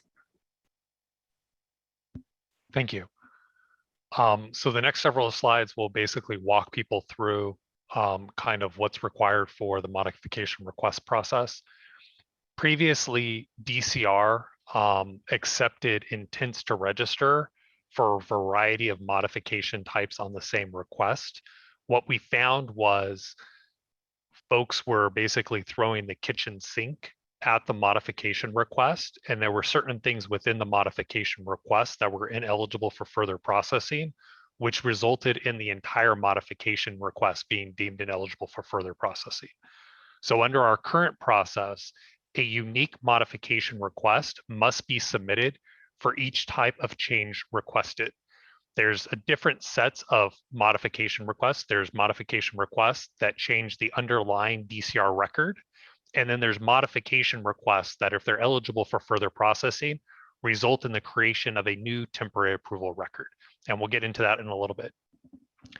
For modification requests applied to the existing temporary approval application, The requester must submit all required documentation and forms at the time the modification request is created, and an invoice for all applicable fees will be generated within a few minutes of the submission.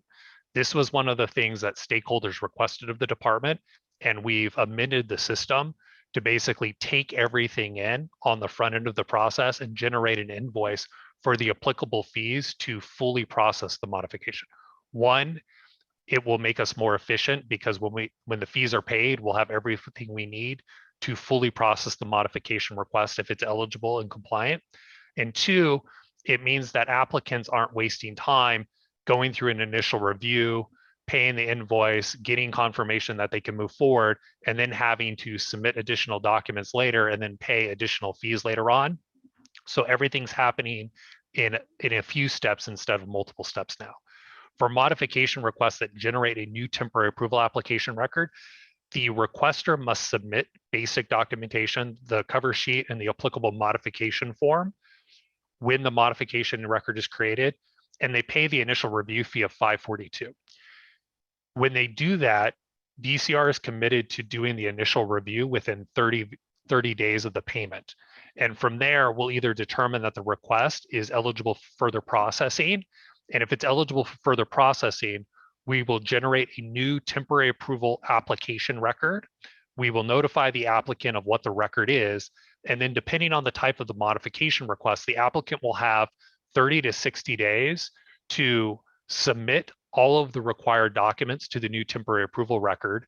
And they'll have 30 days to pay the applicable modification fees based on the type. For 100% ownership changes and entity substitutions, the municipal code says that those folks will pay all of the required application fees. Basically, those are brand new temporary approval records, and all of the required temporary approval fees must be paid before that new temporary approval record is processed. For relocations, the entity and the owners of the entity have already been vetted by DCR. So the business premises modification fee is really only looking at the cost of DCR basically reviewing location related information, premises diagrams, and then of course doing a new initial inspection for the proposed business premises location. With the amended code, the benefit to doing the initial review of the location is one, for business premises relocation requests, the applicant does not need to have site control of the proposed business premises when they submit the modification request. So if it ultimately is ineligible for further processing because of zoning or it's distanced, then they won't have executed a lease for that property. Once we've deemed it eligible for further processing, then of course they'll have up to 60 days to submit the complete TA and execute the lease and do what they need to do with the landlord. Next slide, please. So these are the updates to the licensing portal. There's a new submit a modification request button there. In order to utilize the button, you need to log into the system. Next slide. Here I'm logged into the system in one of our test accounts. You can see that the submit a modification request button is there. You'll also see just to the left, there's a button for my records. Applicants need to know what their DCR record number is in order to initiate the modification process. So if somebody's going to initiate the process, I recommend you go into my records, identify the record that you seek to modify, and then just copy that record number so that when you get into the actual modification request, you can just paste the record number directly into the portal. Next slide, please. And this is exactly, I've initiated a modification request and you have to paste the record number. It is completely specific to the record number. If you miss a dash, if you miss a letter, if you miss a number, the system will not recognize the record and it will not allow you to proceed forward. You also have to be a contact listed on the record to initiate this process. If you are not a contact on the record, the system will not allow you to submit a modification for that record. We have had several instances where people tried to submit fraudulent modification requests to either injure a competitor or to try to sabotage a business that they are no longer associated with. Next slide, please. Once you're in the modification request, you'll have to identify what type of modification request you're submitting. Here's a list of the modification requests that are applied to the existing record. Next slide, please. This is a screenshot of the modification requests that result in the creation of a new record. Premises relocation, entity substitutions, 100% ownership changes all result in a new TA record. Next slide, please. In order to facilitate the automation, DCR created a new data field within the application record. It's called record milestone. Blank, record milestones, pre-applications, eligibility determinations, those are all associated with things that are not formally applications but for the department. They cannot be modified. Once a temporary approval application is submitted, there's a limited list of modifications that could be submitted for that record. Based on the new process, we are no longer accepting piecemeal temporary approval applications. So everything that we need to process the record within 60 to 90 days should be submitted with that TA record. And the anticipation is it will get processed to a status of temporarily approved if everything is complete. For big changes like business premises relocations, entity subs, and then 100% ownership changes, because those all result in the record going back to the beginning of the temporary approval process, we will not accept them for a temporary approval application record. For phase 3 round 1 temporary approval applications, folks that have licenses, folks that are in the annual license application process, they have the full ability to submit any type of modification request. We do limit what type of modification request can be submitted when a record moves into the environmental review piece. Why we're going through the environmental review, the project needs to be scoped. So you can't be adding activities, you can't be changing your premises diagram, you can't be making material modifications that ultimately result in a rescoping of the project. Otherwise, we have to restart the temporary approval process. And then of course, for renewal applications, if you've submitted your renewal application and you want to make changes, you have the ability to submit any type of modification request against your renewal record. Next slide, please. This is just an overview and a breakdown of the modification types by limited or full status. Next slide, please.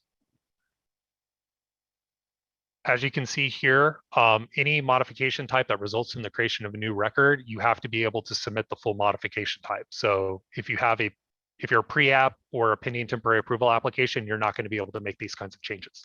Next slide, please.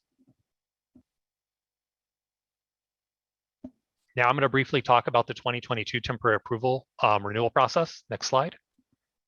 On September 2nd, DCR initiated the renewal process for 2021 temporary approval records. All 2021 temporary approval records will expire after 11:59 p.m. on December 31st, 2021.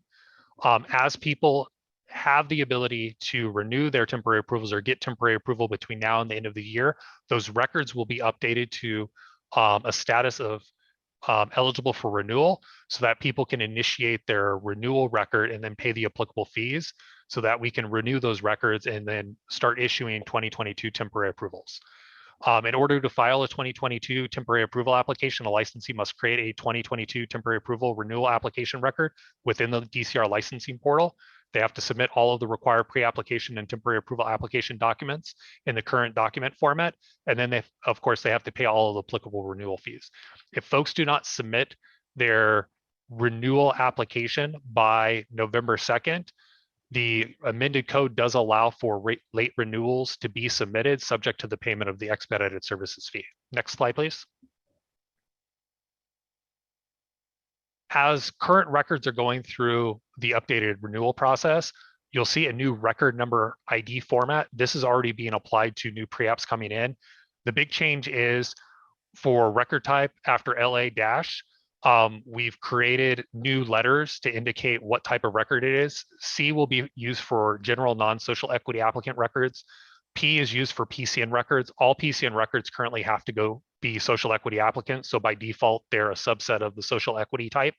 Social equity applicants, phase 2, tier 1 and tier 2 records, phase 3 retail round 1 records, and phase 3 delivery records are all being converted over to the S type activity. And of course, testing is a T. We've also added digits to represent the location and the entity associated with the record. The location code will get updated as the license gets relocated, or if it was a phase 1 or phase 2 business that bifurcated their license, they'll have one location for their existing address and maybe one location for their new address, but it'll all roll up to the same original activity code. This is similar to the way the Office of Finance issues BTRCs. They have a master account number, then they have a location related field for each location. And then of course the suffixes. We have pre-app, which has been in use. There's a new suffix for AMD, which is an amendment. That is for folks that have submitted their temporary approval application amendment record. And that's kind of the in between the pre-app and the APP process. The APP is for a temporary approval application that's been deemed filed. When temporary approval is issued, the suffix gets updated to TMP for a temporary approval license. And then of course, LIC is for an annual license, and REN is for the renewal record, and then MOD is for a modification record. Next slide, please. And with that, I would like to turn the presentation back over to Director Packer.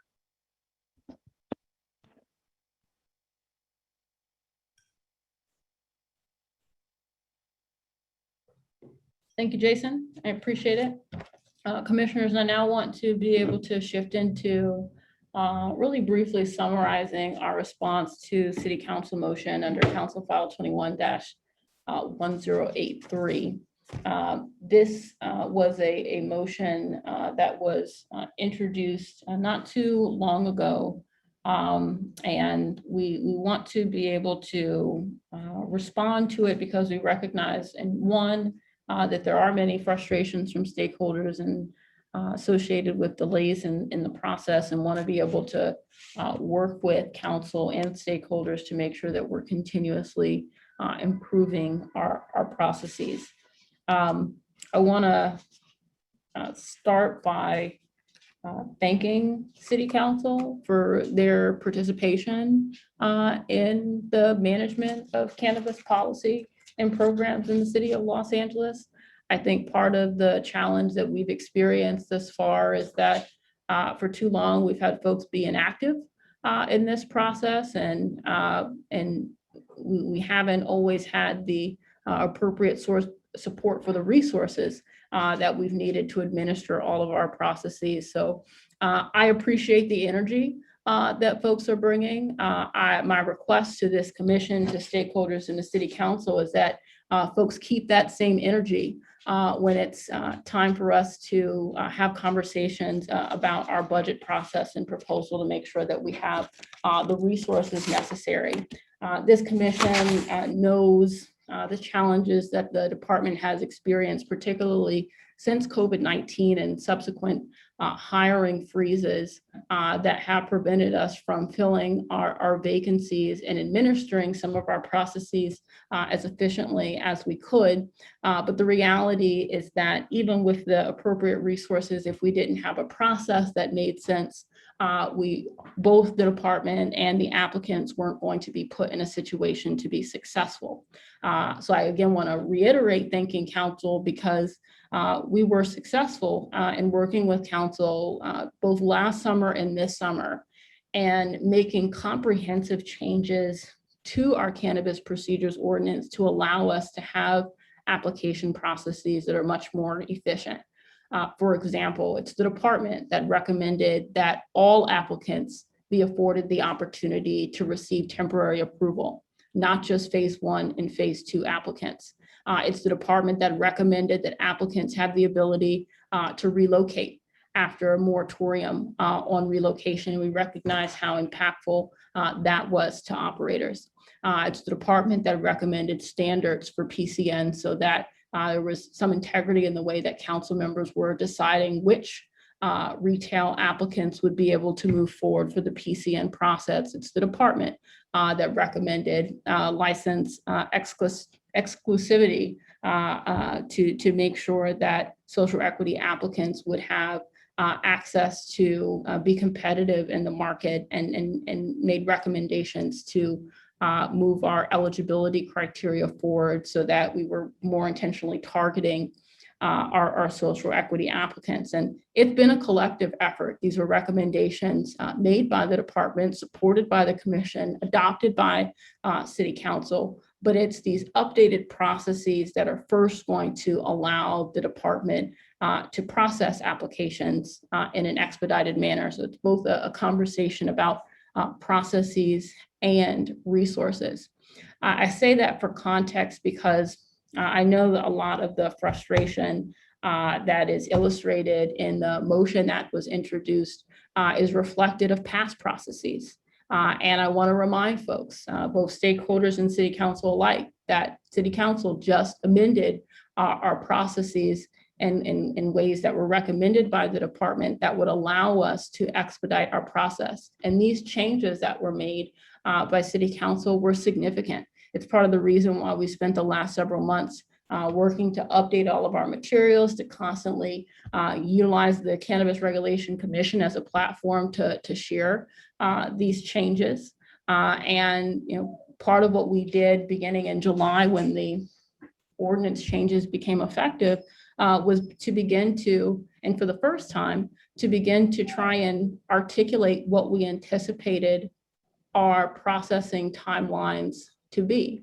And we're now in a position for the first time where we can articulate at least what our anticipated processing timeline is, or what our processing timeline goals are. And part of the reason is because we have just decoupled or separated our licensing process from other agencies' processes.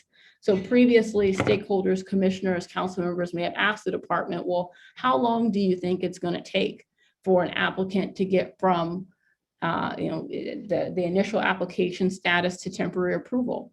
And I know there was frustration as the department responded. I cannot articulate specifically how long the process would take, but that in part was because our process required applicants to get fire permits, and we don't control the fire permitting process, or would require applicants to get state licenses. And there are a whole other set of circumstances that an applicant may experience while going through and trying to secure their state licenses. So we made an intentional effort, one, to make sure that we had the updated policies in place that we would need in order to have an efficient process. And again, I want to thank council because we're now in a position where we can articulate our processing timelines, but also articulate that while some of the recommendations in the motion, I believe, are well intended, I want to get into some of the nuance associated with why some of these recommendations may be problematic and put the department and our applicants in a position to fail. And I really want to try and underscore again, because I think that the city has struggled with this historically, particularly as it relates to its cannabis policies and programs. And I know this because I've been here since 2017, but we've constantly as a department been put in situations where the expectation is greater than the resources that we have, or we're instructed to meet certain deadlines, like one of our stakeholders mentioned the fact that the department was instructed back in 2019 to hold a 60-day eligibility verification period. And we were instructed to begin accepting applications no later than September 3rd of 2019. So that was another circumstance where the department, based on an instruction from council, had its hands tied. And the consequence of that is what one of the stakeholders articulated. People were being verified as social equity applicants just weeks before they had to apply for temporary approval, which meant that many of these verified social equity applicants had days to find investors so that they could have a complete application. Had the department not been instructed to process or begin the application process by those specific deadlines, we would have been in a position to allow our applicants more time to, one, sit down potentially with attorneys to review those agreements and have the support before we move forward. It's the same issue that I think much of a lot of our social equity programming has experienced to date, where the department has been expected to begin different application processes before different elements of our social equity program were available. Now, the reality, when we talk about our social equity program and its mission to reduce barriers to entry, it assumes that we have an entire ecosystem, a system of strategies that are working together to reduce barriers to entry. But because we were slow to receive resources to develop some of these programs, the reality is that many applicants were able to and required to navigate through the application process before things like pro bono legal services were available, before things like business licensing and compliance assistance were available, before things like the financial grant program were available. And if we're really going to try and make sure that we're moving these programs and processes equitable, again, it's going to be critically important for the city as it considers different instructions, either for applicants or for the department to begin to administer different requirements, that there is a corresponding conversation about an accountability of resources made available. Part of what I want to relay both to the commissioners and to stakeholders first is that we want to be partners in this effort to allow our programs to be more responsible and more equitable. In order for us to do so, I think we need to focus specifically on the policy at hand and making sure that those policies are appropriately resourced. That being said, the department does plan to issue a report in response to the motion that details any concerns that the department has. We'll also acknowledge the things that we agree with and want to see move forward. But I think it's going to be important moving forward, and as we have these conversations, for us to be able to consider and to continue deliberate discussion and engagement with council members, because the reality is that many of the issues that are seeking to be addressed by the motion, either one, have already been addressed with some of the amendments that have been made by council, or are in need of more intentional deliberation and engagement.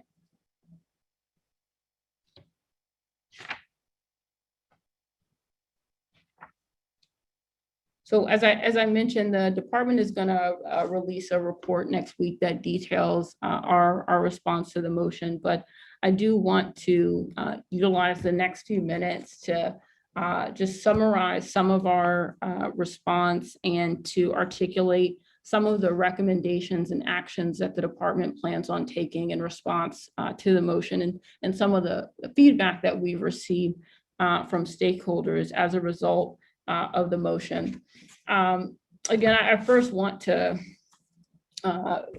refute this notion that the department lacks an understanding of the impediments experienced by social equity applicants. The department is directly engaged with its social equity applicants on a daily basis. We have created several different forums to be able to engage and receive information from stakeholders. And we know that stakeholders are expecting more and needing more from the city as a whole in order to be successful in this market. We understand the barriers that our social equity applicants are experiencing, and we've designed programming directly to try and address those barriers. We recognize that those programs are in need of expansion and further resourcing and improvement, constant improvement. But we recognize that property is a barrier for folks. Is part of the reason why the process has been amended, so that people don't have to have property, for example, when they're going through the lottery. We recognize that the inability to relocate was a barrier for applicants. This is part of the reason why we recommended that particular amendment. We recognize that capital is a barrier to entry, which is part of the reason why we've established our financial grant program. We know that access to legal resources are a barrier to entry, which is part of the reason why we've established our pro bono legal services. And we recognize that just access to accurate information is a barrier to industry, to entry. And that is the purpose of the Business Licensing and Compliance Assistance Program, which, as Dr. Brown mentioned, has been doing webinars on critical topics every Tuesday and Thursday for the last 2 months. But it's the ability for social equity applicants to be able to participate in all of these resources before, during, and after they apply for a license. That's going to make the difference. The department not only has been sharing these updates with the commission and stakeholders over the course of the last month, but we've also been having conversations with council offices to update them on the policies that they passed, to make sure that they understood and understand how the pre-application review process and the temporary approval process has been amended. And I do want to acknowledge that we sat down specifically with Council Districts 8 and 9 to discuss the pre-application review process and the temporary approval process and the application modification process. And as a result of that meeting, we were asked, what our anticipated timelines were for each of these respective processes. And we articulated in response what we anticipated our processing timelines to be. And I do, again, I'm using this as an opportunity to acknowledge that the timelines that are considered in the motion, specifically the motion would instruct the department to complete certain application processes within specific timelines.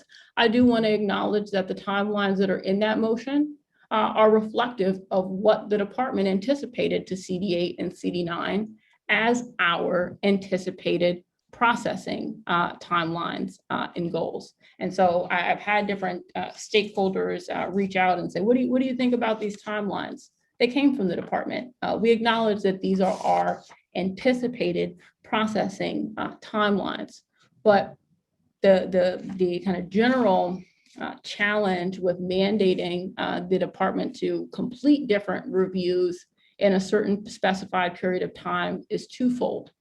And I'll first start with the way that I believe it's going to impact applicants. If the department is required to process applications by a certain deadline, applicants who do not meet those requirements by the end of the time that the department has to meet that deadline, those applications may be abandoned because that's the result of a completed review. If we were within the time frame and the review had been completed, then it wouldn't be an issue.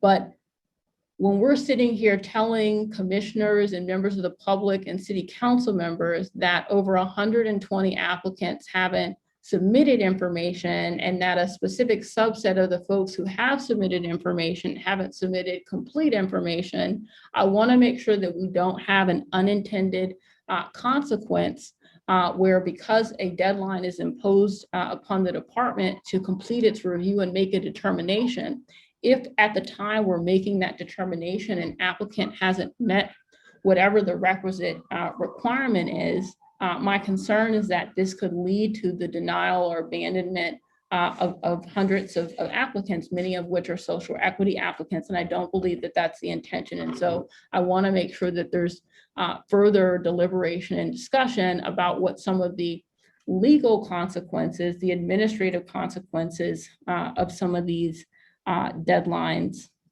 could be.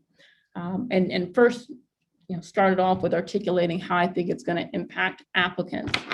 Second, in order for us to be able to guarantee a review time within a specific amount of time, that's going to require my staff to work overtime.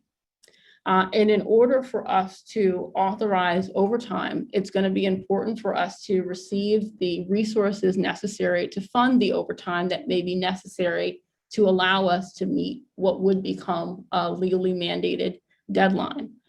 Without additional resources, we're not going to be in a position to meet what we have communicated as a processing timeline.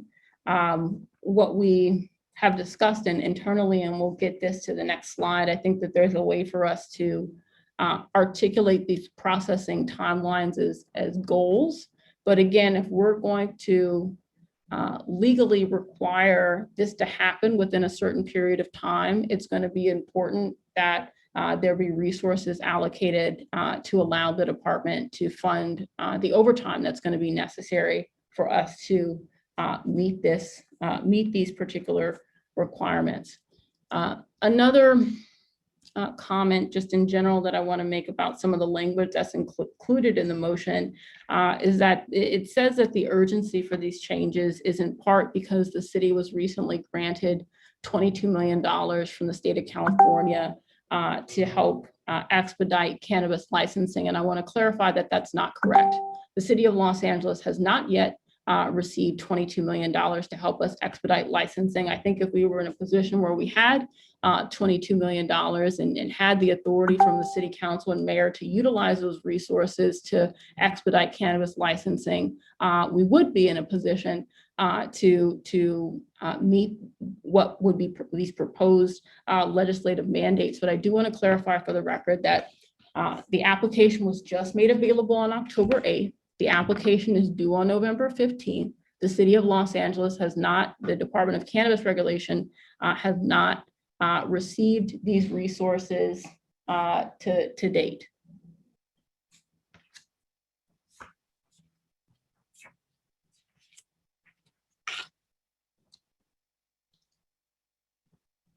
Want to ask us to go to the next slide, which will just give again a high-level summary of some of what our planned actions or recommendations are in response to the motion.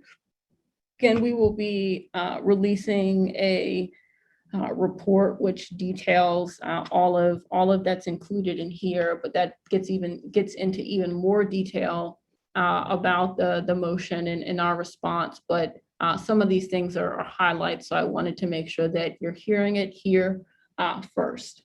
So part of what I want to be able to articulate, one, is that some of these things we can do, we already have the authority to do, and we don't need to wait or ask for council authority to do.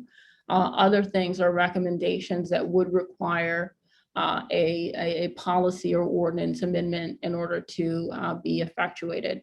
So I'll make distinctions between those as we go through these different topics. But again, DCR will release a report that details several actions and recommendations by the department. First and foremost, and we've been doing this already, so this is a continuation of service, we will communicate recently established application processing goals and utilize this body, and we'll also make ourselves available to join other council committee meetings, stakeholder meetings, to regularly report the outcomes associated with our application processing goals. So right now, we're going to continue to communicate our application processing goals, because it's a motion that's introduced, not one that's been adopted. But regardless, the department will continue to communicate the recently established processing goals, and will utilize the Cannabis Regulation Commission meetings, different reports that we send to the council and to stakeholders to report on the outcomes of that intended goal. So that's our first commitment, not just to articulate the goal, but to be transparent about how we are meeting that goal or not meeting that goal, as we are going to see the results of these updated processes for the first time. And as Jason mentioned, we already have a subset of applicants who, for example, started the pre-application process on October 1st. It's not even October, it's not even the end of October, and those folks have already been able to get through the process. So we're already evidencing that, at least with the volume that we have today, we have the ability to process these applications within the goal that we've articulated. The department, separate and apart from articulating goals, is going to create a process that will actually allow us to guarantee review within a specific amount of time. But again, as I had mentioned previously, in order for us to guarantee service within a particular amount of time, the department is going to need to be compensated for the additional time in review to process applications in a specified time. With that being said, the department has decided that we will authorize the use of the expedited services. We've had conversations with this body before about the use of the expedited services and expedited services fees that were on the books for other reasons. We had decided not to implement the expedited services thus far, but based on the feedback that we're receiving from stakeholders, we want to be able to provide a pathway where we can guarantee review within a specific amount of time. But again, that guaranteed review that's going to require additional time does come with associated cost. We have currently an expedited services fee for the pre-application review process and the temporary approval process, and one associated for related modification requests. We will begin the use of the expedited services on December 27th of 2021. If folks pay the expedited services fee, we will guarantee that we'll meet the deadline. If the fee is not paid, it's going to be a goal. Again, even with the goal, we're saying that we can process these applications within a certain, within a specified and articulated amount of time. But again, unless there's a allocation of resources for us to cover the costs associated with some of these services, then it's largely going to be applicant driven, and applicants who want expedited services will be able to access them beginning on December 7th, 2021. Jason, is there anything else you want to mention about the expedited services? Not at this time, thank you. All right. So outside of the expedited services, this next item is something, an amendment that we plan on recommending. Part of what we are going to be recommending is an amendment that would allow applicants to seek a relocation to a community plan area that has not reached undue concentration. Part of what we want to be able to do here, and because we've been listening to stakeholders who have described how difficult it may be for them to find a compliant location within the community plan area that they are located and are seeking to move to another community plan area. We want to try and recommend a policy that would allow folks to move outside of their community plan area subject to certain restrictions. So that's one recommendation that's going to be included in the report that comes from the department.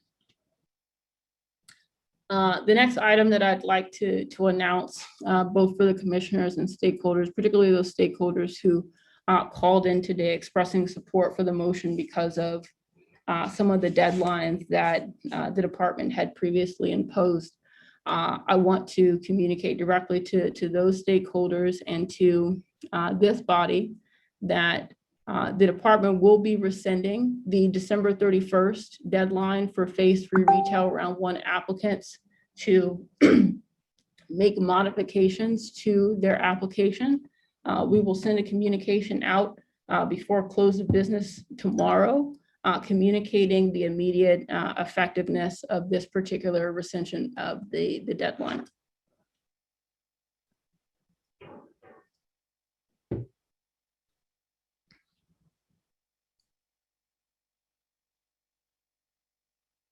We will also be updating our licensing map, specifically the sensitive use data that's on the licensing map on a quarterly basis. Part of the reason why we are now able to do this on a quarterly basis is that we're actually only retrieving sensitive use data on a quarterly basis. So it wouldn't make sense to do it on a weekly basis. The information is not going to change from week to week. It's only going to change from quarter to quarter. However, we are articulating that for the licensing map itself, part of the functionality or feature of the licensing map allows us to update the retail storefront locations. We're committed to updating that element of the licensing map on a weekly basis.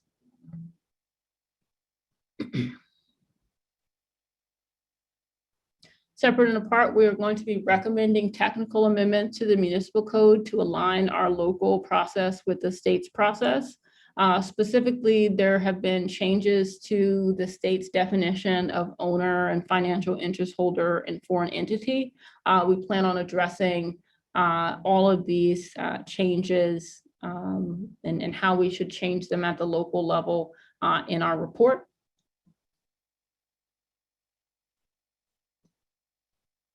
This next one is, I think, is going to be well received by stakeholders. Part of what we're going to be recommending is that the city council adopt what we're calling a refiling process, which would essentially allow applicants to refile their application if for some reason they were unable to move forward with their existing application. This concept of refiling, I think, is really going to benefit some of the phase 2 applicants and phase 3 applicants, either who had their applications abandoned or maybe for reasons related to ownership disputes or disagreements with investors, et cetera, just haven't been able to move forward. We want to create a process that allows the applicant to essentially close out that old application, but then essentially refile, getting the benefit of whatever application processing was afforded to them previously. We'll share more information and details about this concept of refiling that we're going to be introducing, but it essentially is going to allow existing applicants, even applicants who maybe had previously been abandoned or for some reason, or couldn't move forward for some reason, to get back into the pipeline. But essentially, and this is related to part of what we said earlier, we need a clean application at this point. There are people who applied for phase 2 processing back in 2018, and they haven't updated any information. We don't want these folks making updates to old records. We need them to refile, essentially submit a new application. But we believe that this concept of refiling is going to be well received by stakeholders who needed and need another path forward towards licensure. Lastly, part of what we will do, and we're working on this right now, is complete our application for the Local Jurisdiction Assistance Grant Program. As I had mentioned previously, the City of Los Angeles is eligible for up to approximately $22 million to help us facilitate our CEQA requirements and to help our applicants navigate through the state's annual licensing process. We plan to regularly report to this commission and city council and other stakeholders regarding the outcome of the application. And we'll also report back on our plan to administer related CEQA requirements. We mentioned these things in part because some of these elements are directly responsive to some of the proposals in the motion or some of the instructions in the motion. But again, this is just a high-level summary of what will be made available to the public next week as our report becomes available. Next slide. That concludes the licensing report as it relates to agenda item number 4.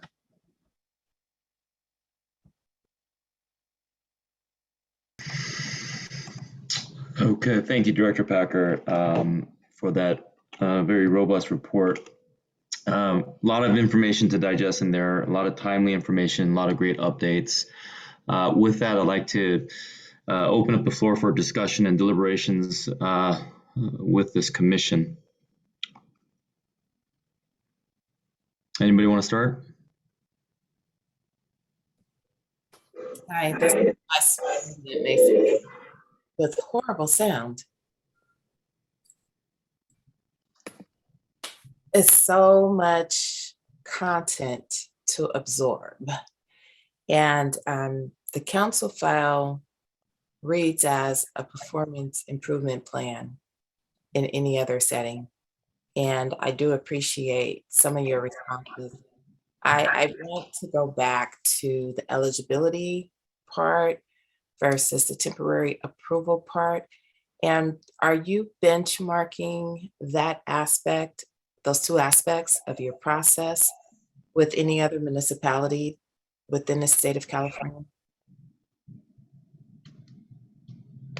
So thank you, Vice President Mason. I want to make sure I understand the question. Is the question, do we similarly situate and ask for our requirements in the same order that other jurisdictions are asking for these requirements?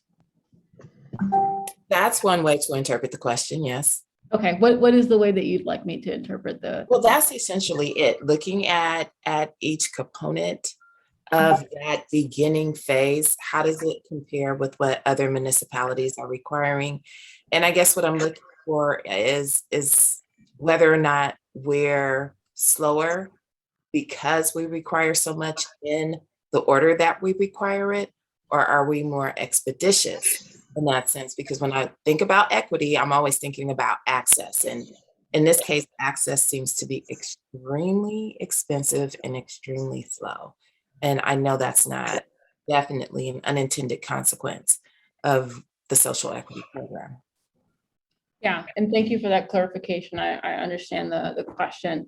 I'd say that our overall licensing process and timeline is the same as many other larger jurisdictions. And so I've seen an audit of San Francisco's program where they articulated that it takes between 12 and 18 months for their social equity applicants to get through its permitting process. And Dr. Brown may be able to share more information about some of the information that she's gathered from the other regulators. But first, I want to say we are in communication with all of the other jurisdictions, particularly in the state of California, that have equity programs. We meet on a monthly basis to talk about all things equity, to talk about how we're navigating through our grant programs, to help each other out. We've shared equity analysis where we are working together with other regulators and jurisdictions across the state of California.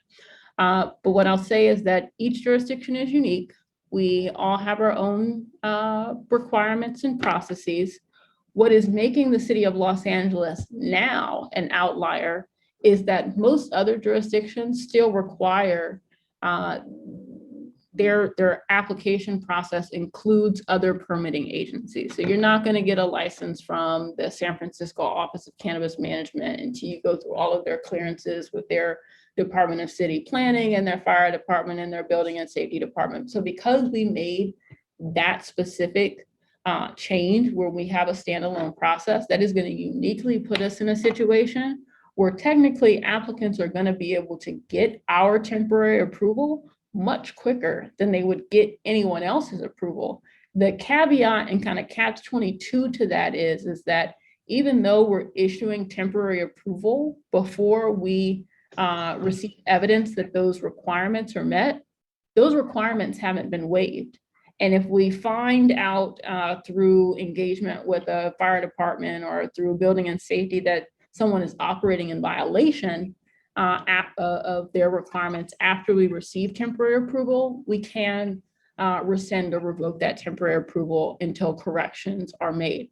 But I'd say by and large, our process is similar, and because it involves so many different agencies, it is elongated in the same way that many other jurisdictions are.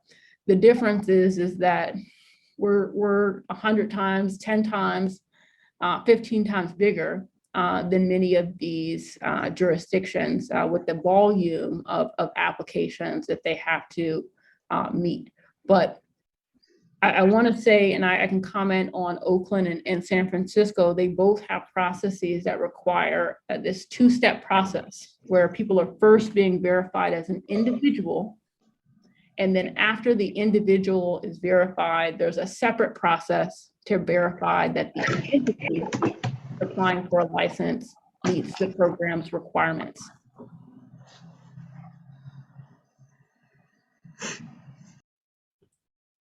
Okay, thank you. I'm done for now. Vice President Mason, I do want to, just because I think stakeholders have raised an important piece of this. I don't necessarily know that it's going to be addressed through the legislative process, but I want to be responsive to it. I want this commission to be responsive to it. So what I'd like to be able to do is at the next commission meeting, come back with a proposal on how we may be able to do this standalone entity verification process so that we can think about how this process should be administered and when it should be administered in relation to some of these other processes. I think that that's something that's going to require a little bit further deliberation on my team than we'll have time for on this call, but I don't want it to be a missed point because it's a point that's received. And so I'll offer that at our next commission meeting on the 18th, we come back with a proposal for just that.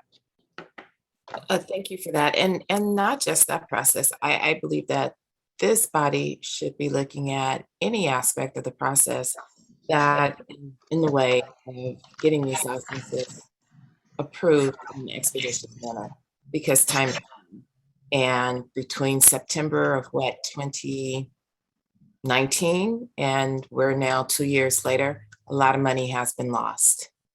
A lot of investors have pulled out, hence all of the modifications that we're seeing. And so we have an obligation to do what we can to remedy that. And you know, my word is to lean into the work to make sure we're providing the best service possible to the licensing and the applicants.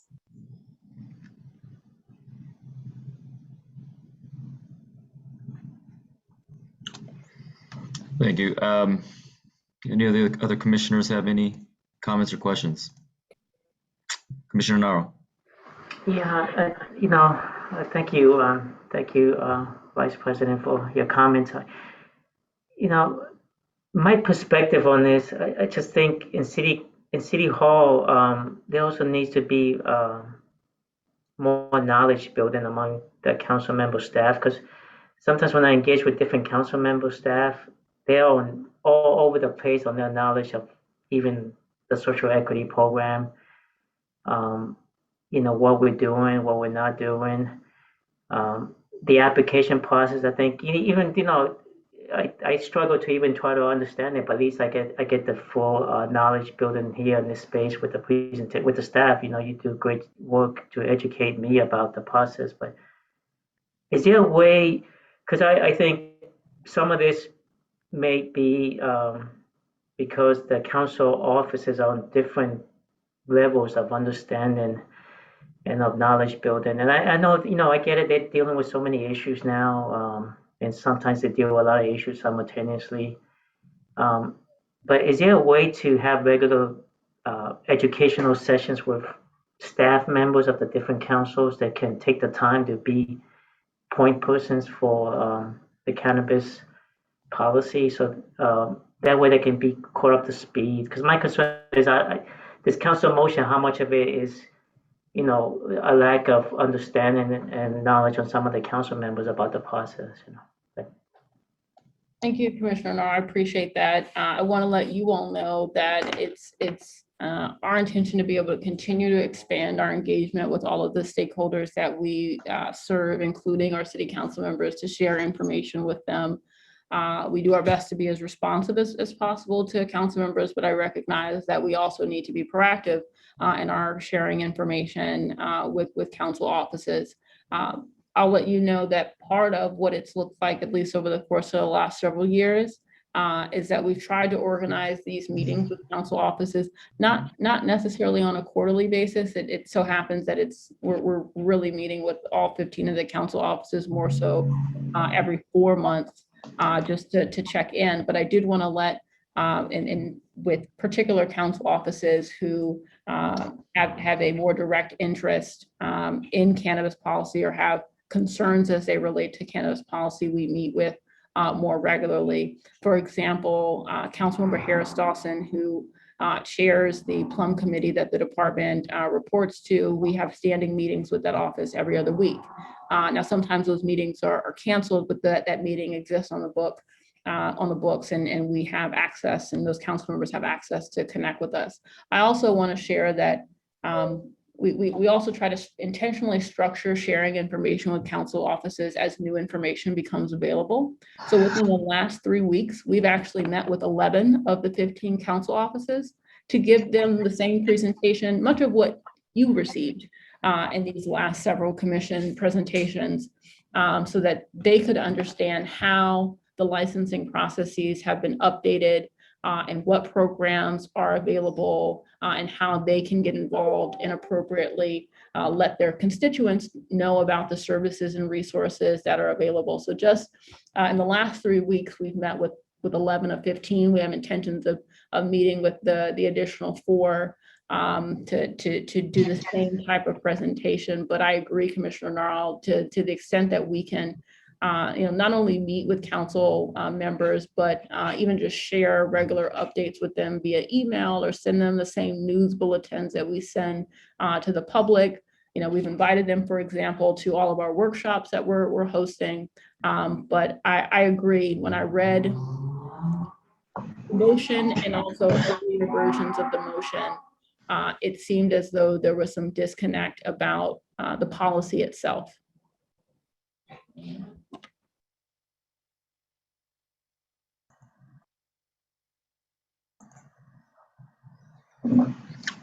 Commissioner Narl, any follow-ups?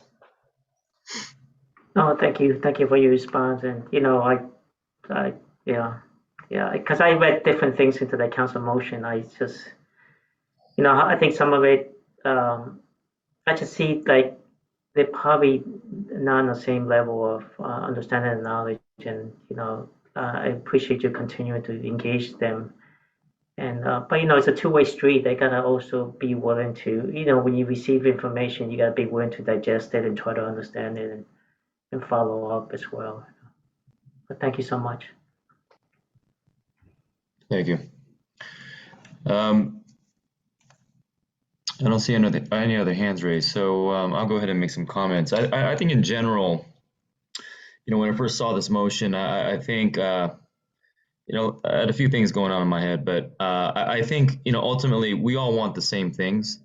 I think the spirit within which that motion was created and submitted was, comes from the right place. I think there's genuine concern, a lot of feedback that we've been getting from applicants and operators and stakeholders, just with a lot of the delays that have been happening. And so I totally understand that. As I was going through the different mandates and different suggestions that were in the motion, I think there's some very valid points in there, but also some that I can understand from a department standpoint, that the department will have some concerns as well. The number one that comes to my mind is, these unintended consequences where potentially we could be in a situation where we have to abandon applications for the very people we're trying to help. I mean, these are social equity applicants that we are really trying to get up and running off the ground, get them operational.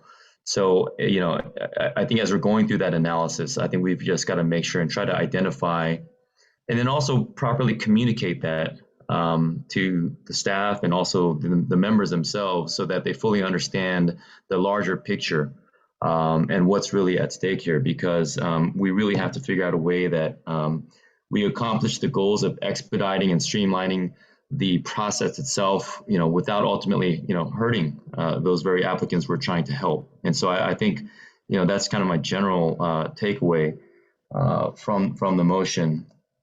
And I'm glad that we were able to meet with the various staff members of the council offices. As Commissioner Narl pointed out, I think, there's a lot that goes on with this process. Some of it, can seem convoluted if you're not really following it day in and day out. And so I think all of that information that we are providing by way of updates to the various the various council districts is going to be really instrumental, especially as we are moving forward. One question I did have is, we've made several modifications and really eliminated some of the steps in the process and try to streamline it. And I guess the question is, how long has this been implemented, the new procedure, and are we already seeing some of the benefits of that new improved process? Because that's what I'm really curious about, is because and I saw a lot of good things in what we've done in terms of the modifications to that process, but I'm wondering if it's bearing fruit already. Are we already seeing signs of those improvements? And what do we anticipate moving forward? Yeah, I appreciate the question, President On, and I'd say yes, we're already starting to see the benefit of those improvements. The reality is that the changes became effective in July, but we had taken our system offline for new applicants. So the immediate beneficiary of these new application processes were our existing applicants, folks who were already in our pipeline. I'll give you an example of some of the folks who have benefited. So I want to say that before these ordinance amendments had come into play, we only had 9 folks who had temporary approval of the phase 3 retail round 1 applicants. Because we were able to eliminate some of the requirements for temporary approval, literally within like 72 hours of the ordinance changing, there were folks who became eligible because they may have only needed to meet 1 or 2 more requirements, and then those requirements themselves were eliminated. We today have, I think we saw the 26 phase 3 retail round 1 applicants who have received temporary approval. That's still not as high as we'd like it to be, but all of those folks who have received temporary approval, and we have to count every single one of those folks as a victory and success. But all of those folks got to benefit from the updated process.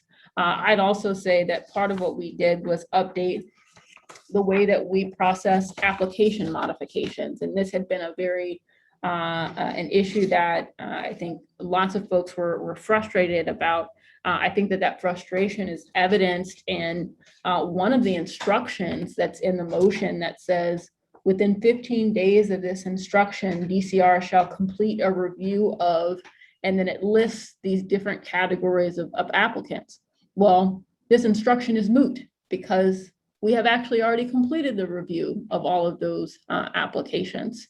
And so that's another way that folks have already been able to benefit from some of the changes. And just to bring it up to present day, for new applicants, this process did not become available until October 1st. These new updates didn't become available until October 1st when we began to accept new applications. And as Jason had mentioned at the top of our presentation, there are folks who applied on October 1st who have already been deemed eligible for further processing. And so they have gotten through the pre-application review process in less than 30 days, just as we have articulated. And so we are starting to see the benefit of the changes. I'll say for one, the changes make life much easier for staff because it's a simpler process to administer. We don't want to administer difficult processes. And so I think it's both beneficial to the applicant and to staff thus far. I think what we want to be mindful of, and this is really where it's going to be a comparison of volume and resources, is that if we get an influx of applications for some reason or another, and the expectation is for us to continue to meet our goals without adequate resources, we will fall short of those goals, and that's just math. Yeah, that's a really good point. And so I just want to emphasize again that the communication is so critical.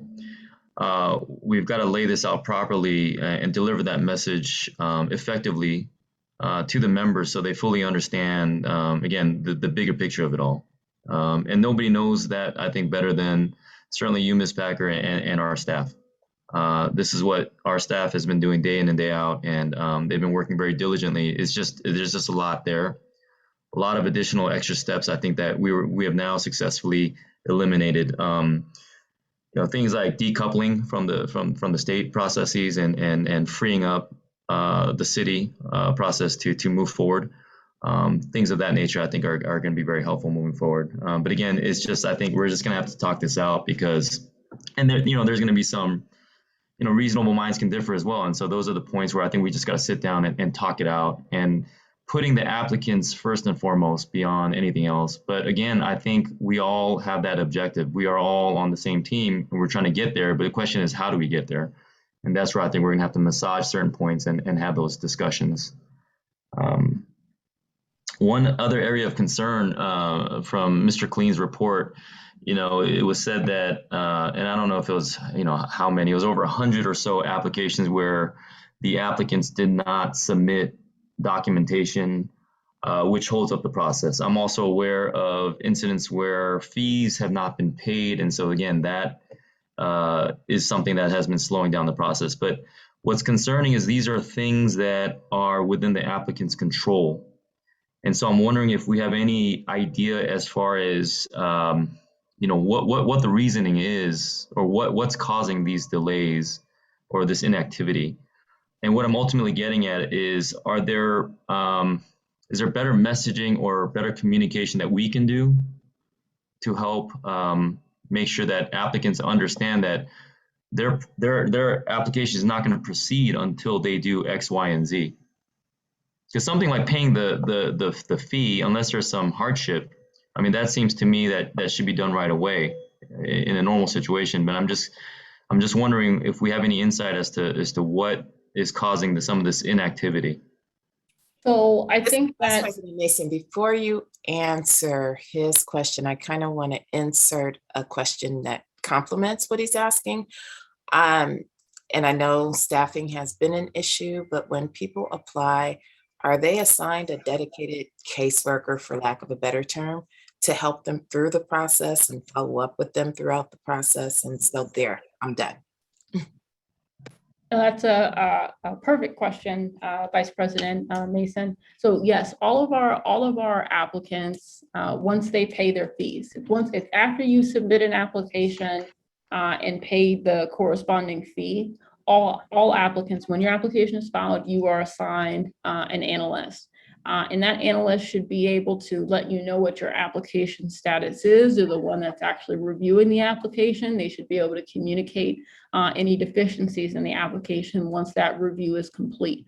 I'd also say that part of what we did, and this is more so updating our resources, we updated the system and the workflow so that people have these automatically generated record statuses, because one of the challenges that we experienced was that all 1,000 of our licensees would call the analysts to try and figure out where they were in the process.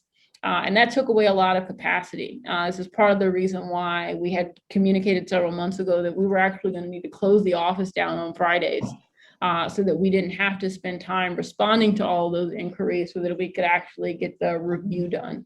Part of what that has allowed us to do is to really focus on reviewing the applications, but all of the applicants do have an assigned analyst. Part of what we're working on, though, Commissioner and Vice President Nation, is utilizing the vendors that Dr. Brown engages with through the Business Licensing and Compliance Assistance Program to supplement the analysts, so that folks actually have a resource that they can make appointments with, offers hours with, to help spend additional time answering some of those questions that may take away time from staff as they go through that process. So those elements are being built out. But today, all applicants have access to an analyst who should be able to communicate what their status is, whether or not there are deficiencies, and what their next steps are in the application process.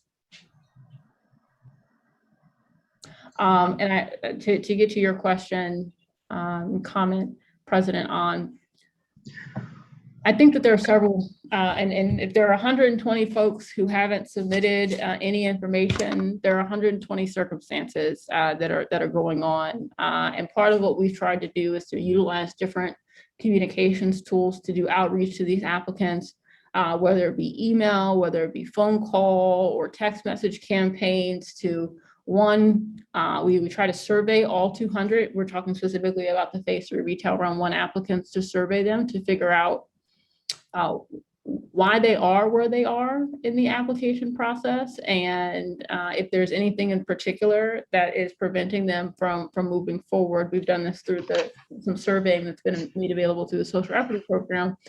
But I think this is evidenced by some of what the stakeholders reached out and made comment on today.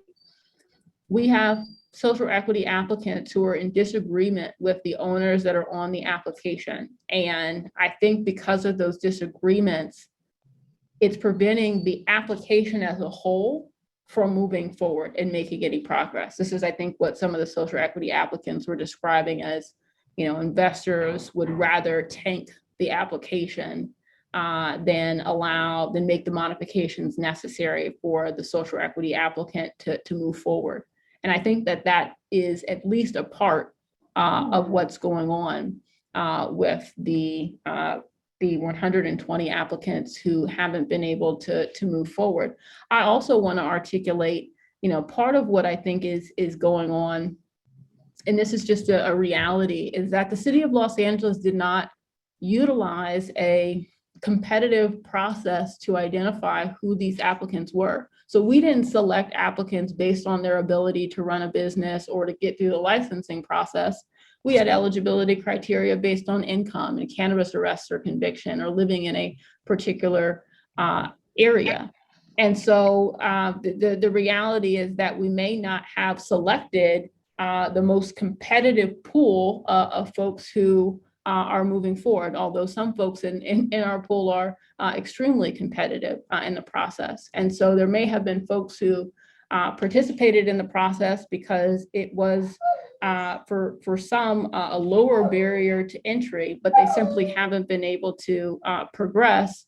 We didn't select them based on their inherent ability to progress through the process. But I think the solution here, because we need some type of finality to the process as well, because what I don't want to see happen is for folks who aren't moving forward and have no desire to move forward and have no intention to move forward. I don't want to see them take away capacity from the next round of licensing. And I'm very interested in moving forward with the next round of licensing. But this is why we have conceptualized this concept of refiling, because we really think we need an opportunity to close out the existing application. It's important for us to kind of close it out for administrative and legal reasons, but then to give the applicant, primarily the social equity applicant, the ability to resubmit a new application based on the requirements that they had to meet at the beginning.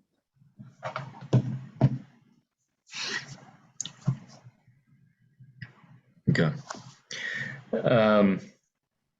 There's one point that's related to this, Ms. Packer. It's, and I'm hearing, of course, you hear stories about, just today we're hearing about, investors, for instance, that are kind of, I don't know how it's framed, but, sabotaging, their own applications because of whatever disagreement. But I'm also hearing things going the other way.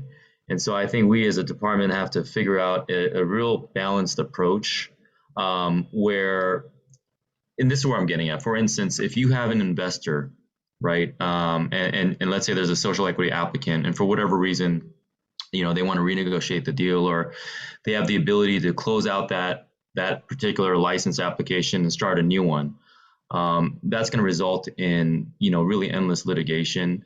But what I'm ultimately most concerned about is if there is a lack of certainty from the investment side, it's going to have a chilling effect, which ultimately is going to hurt the social equity applicants, because as you pointed out, the requirement wasn't based on a financial requirement. Actually, to the contrary, it was a low income standard. So by definition, they wouldn't have the financial resources on their own to apply and get in the case of a dispensary, a retail shop up and running. There could be also a lack of experience, business expertise, et cetera. And that's the whole reason why that you see all these partnerships that are taking place. So I just want to make sure that we understand that, for me, it's got to be a balanced approach where we're protecting kind of the institution, and ultimately have to provide certainty for the investment community to feel like it's safe for them to invest and partner up with the social equity applicants. And that's when you can see that magic happen, right? When you've got someone that's invested and it's a true partnership that's fair and equitable. But I am concerned because I'm also hearing things going the other way. So ultimately, I think that balance and that fairness is really important for us to try to safeguard as much as possible. And that's just another unintended consequence that can occur. Yeah, President On, I think that this is directly responsive to the point that Vice President Mason raised and that some of the stakeholders are raising. So I think I want to try and package solutions for these different items as we come back to the next commission meeting and really address, like, how do we deal with the pending applications where there hasn't been progress.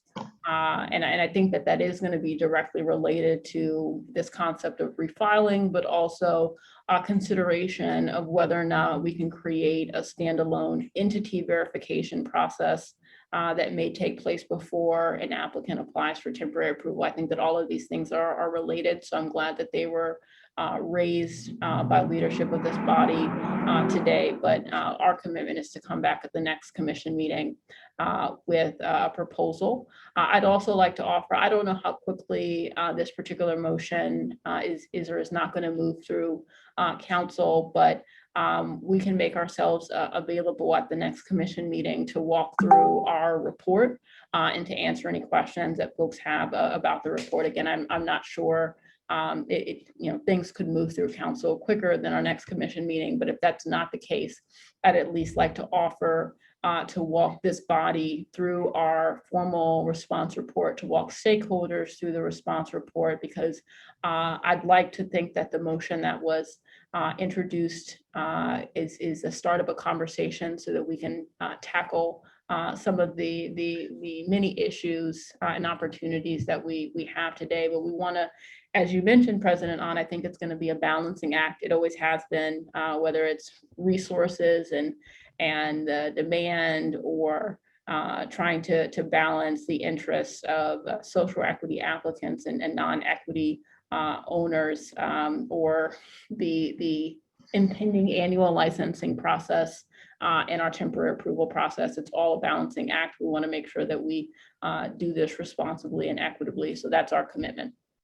Yeah, absolutely. And the way I see this motion, and as it relates to the department, is I do see this, the silver lining in it is that I see this as an opportunity to have, much needed honest discussions and really in-depth communication with the members and their staff, because they're also working with, or they're getting feedback from the various applicants that are in their districts. And so they have a pretty good pulse on what's going on at the ground level. But let's use this as an opportunity to learn ourselves as a department, because there could be things that we can do better. I mean, there always is, right? It's always a constant process of getting better, more efficient, because we ourselves are learning as we go through this process, right? We are building this cannabis infrastructure from the ground up. But I want to just kind of, just challenge us to look at it from a different perspective, and really see the opportunity that's here. Because I believe that by going through this process, we're only going to get better, and we're all going to be better off for it. And the result will be that the applicants will also be in a better place. And that's really the number one goal for all of us. I don't have anything else. Commissioners, are there any other final comments that you'd like to make before we close?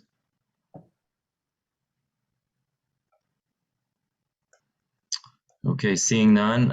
Again, I want to thank all the staff for your participation, all your hard work to date. I know there's been a lot going on. I want to thank all the members of the public that have taken the time out to participate in the public hearings. And last but not least, I want to thank my fellow commissioners for your dedication and your volunteerism and participating in today's hearings as well. With that, I'm going to close today's proceedings. We're going to adjourn at 5:14 p.m. Thank you.